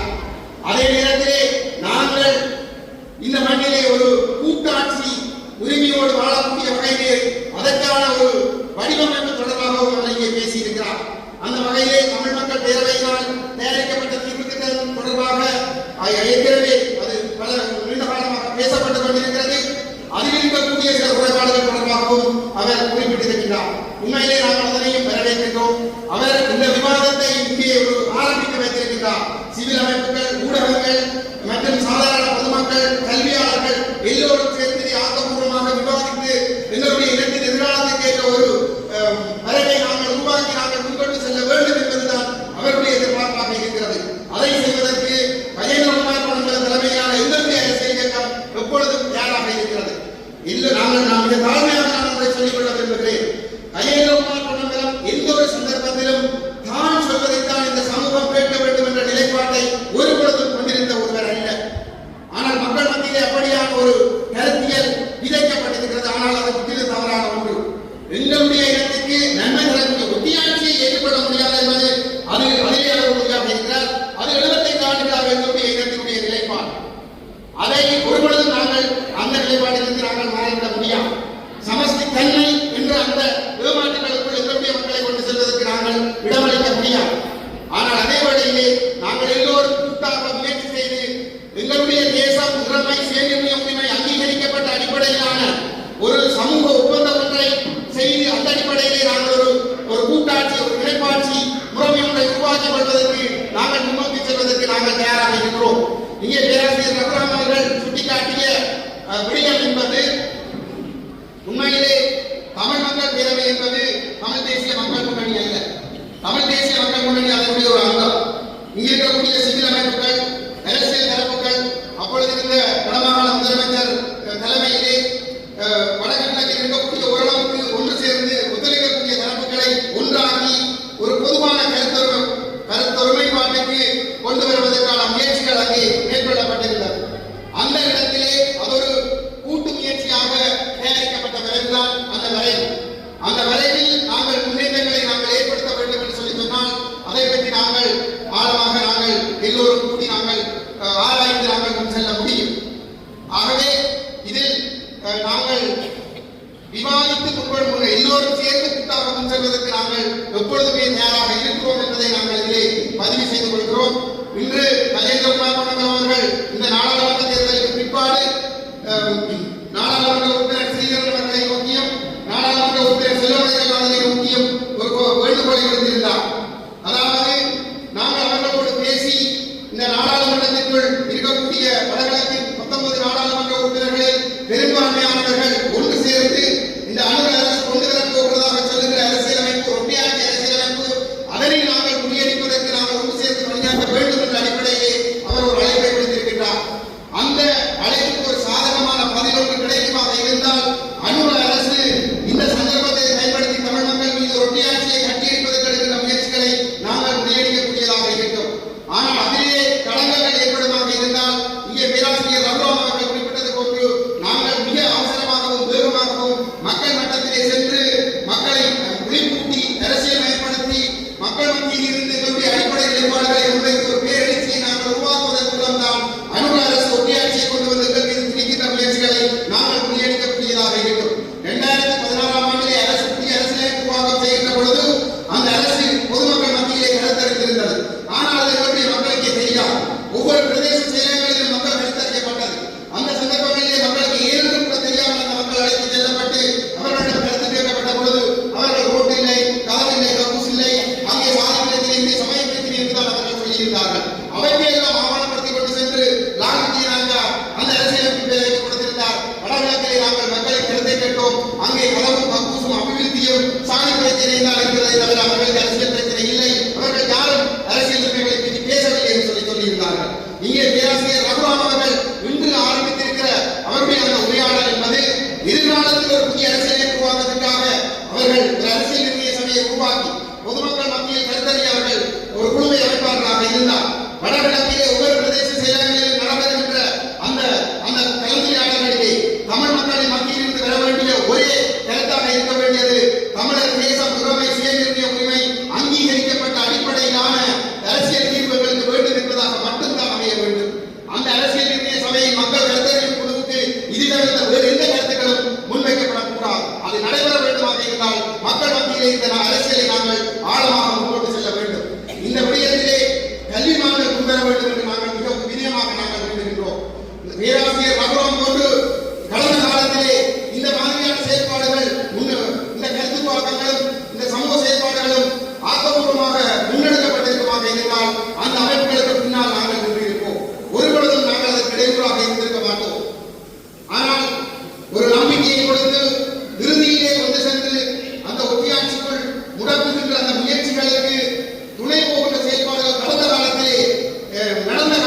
ஆகவே நாங்கள் யார் மீது குறைகளை பிடிப்பதற்கு நாங்கள் முயலவில்லை.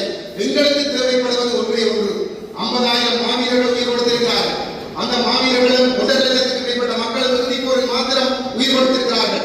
இந்த தியாகங்களுக்கு பிற்பாடு நாங்கள் எங்களுக்கான அரசியல் தீர்வு என்பது ஒட்டியாட்சியை அடியோடு நிராகரித்து, குறிப்பாக 16ஆம் ஆண்டு தொடக்கம் தயாரிக்கப்பட்டு வந்த வரைவு, ஒரு ஐக்கிய ராட்சிய வரைவு, அதை ஒருபொழுது நிராகரிக்க முடியாது என்பதை நாங்கள் ஒவ்வொருவரும் ஆழமாக பேசி எங்களுடைய தேச உரிமை, சுயநிர்ணய உரிமை அங்கீகரிக்கப்படுவதாக ஒரு சமூக ஒப்பந்தம் எழுதப்பட வேண்டும். பேராசிரியர் அவர்கள் தன்னுடைய உரையிலே குறிப்பிட்டிருந்தார், அரசியல் உருவாக்கத்திற்கு முன்னர் ஒரு சமூக ஒப்பந்தம் ஒன்று எழுதப்பட வேண்டும் என்று.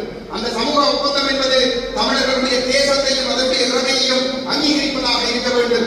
அதன் அடிப்படையில் நின்று கொண்டுதான் அரசியல் உருவாக்கமே நடைபெற வேண்டும். ஆகவே அந்த நிலைமை உருவாக்கப்பட வேண்டுமாக இருந்தால் எங்களுடைய சமூகம் ஒன்றுபட வேண்டும்.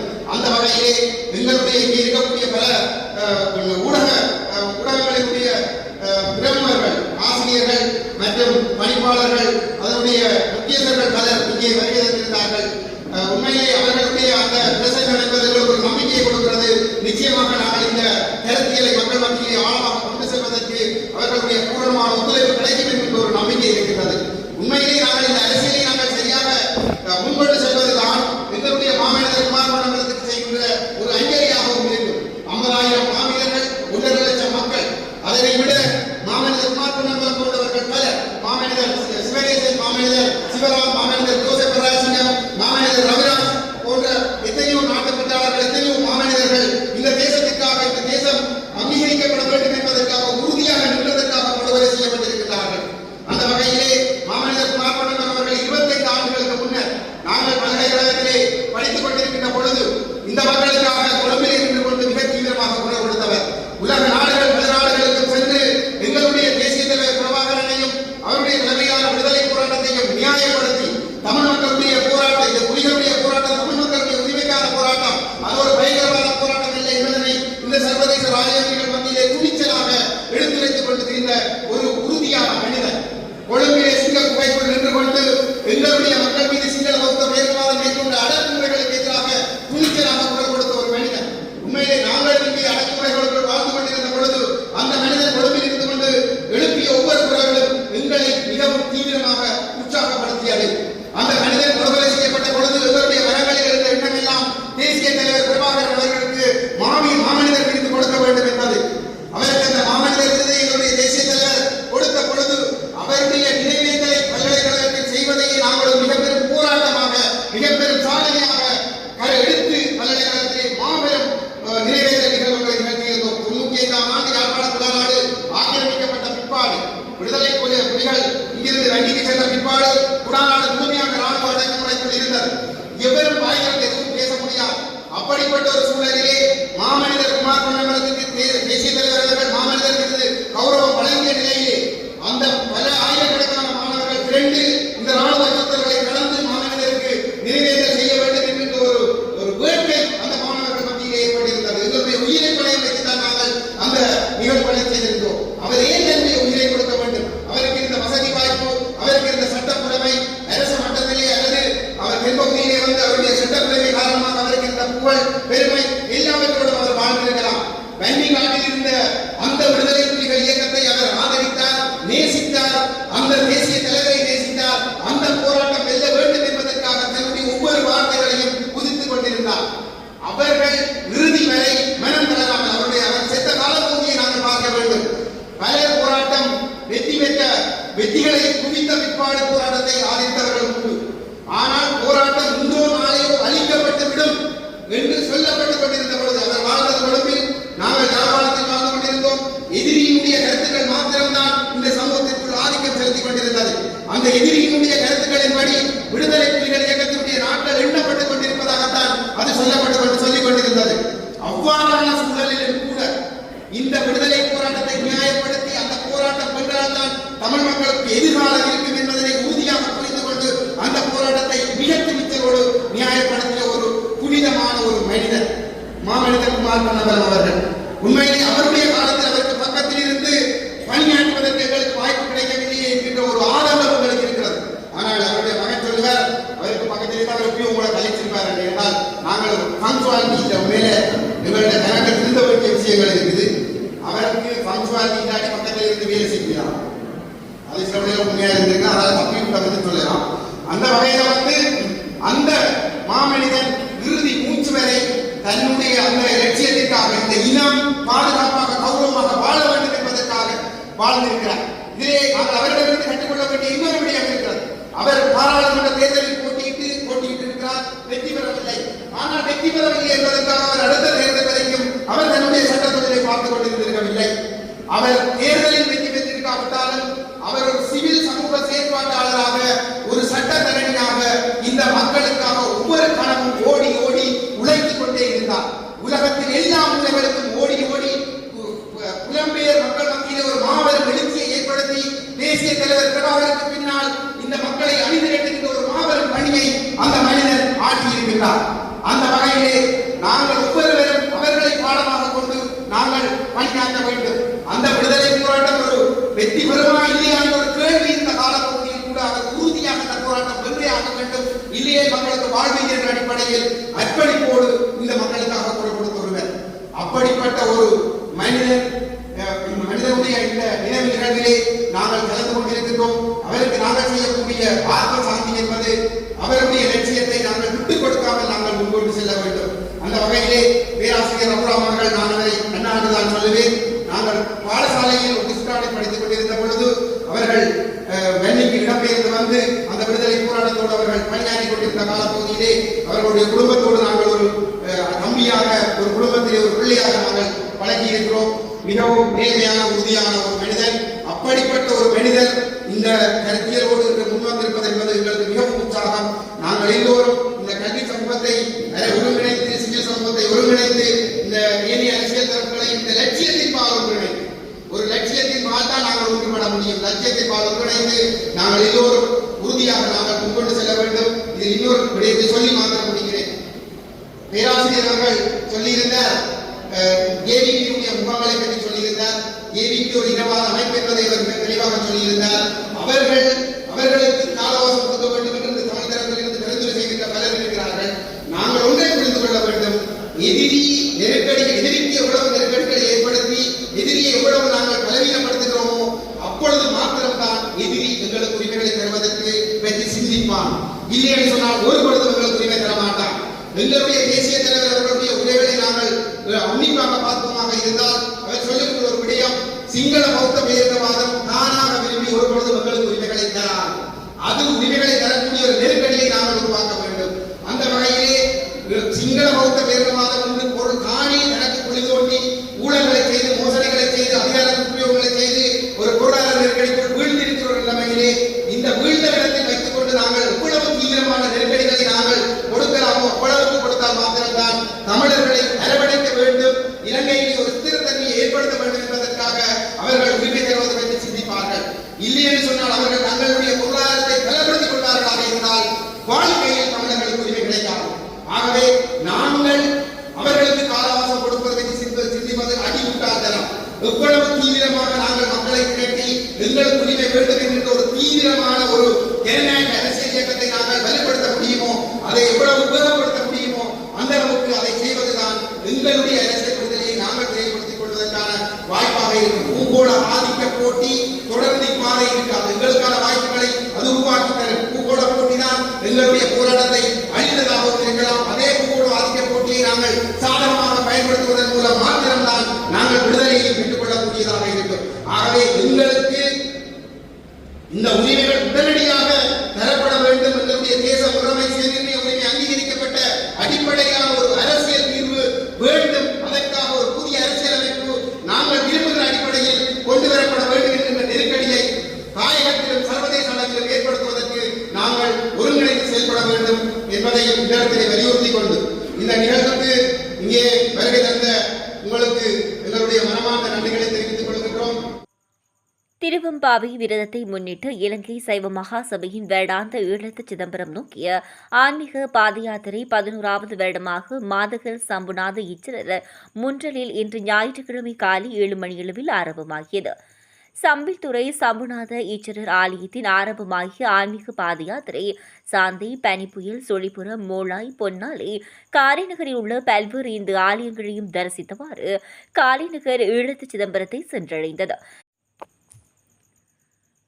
இதன்பொழுது அடியவர்களால் சிவனுக்குரிய பஜனைகள் பாராயணத்துடன் பாத யாத்திரை தரிசித்த ஆலயங்களில் விசேட பூஜை வழிபாடுகள் இடம்பெற்றதோடு பாத யாத்திரையில் கலந்து கொண்டவர்களுக்கு தன்னார்வர்களால் தாகசாந்தியும் வழங்கப்பட்டது. யாத்திரையில் அகில இலங்கை சைவ மகாசபையினர், தமிழ் சைவ பேரவையினர், சிவமங்கையர், சிவதொண்டர்கள், அடியவர்கள் என பலரும் கலந்து கொண்டனர்.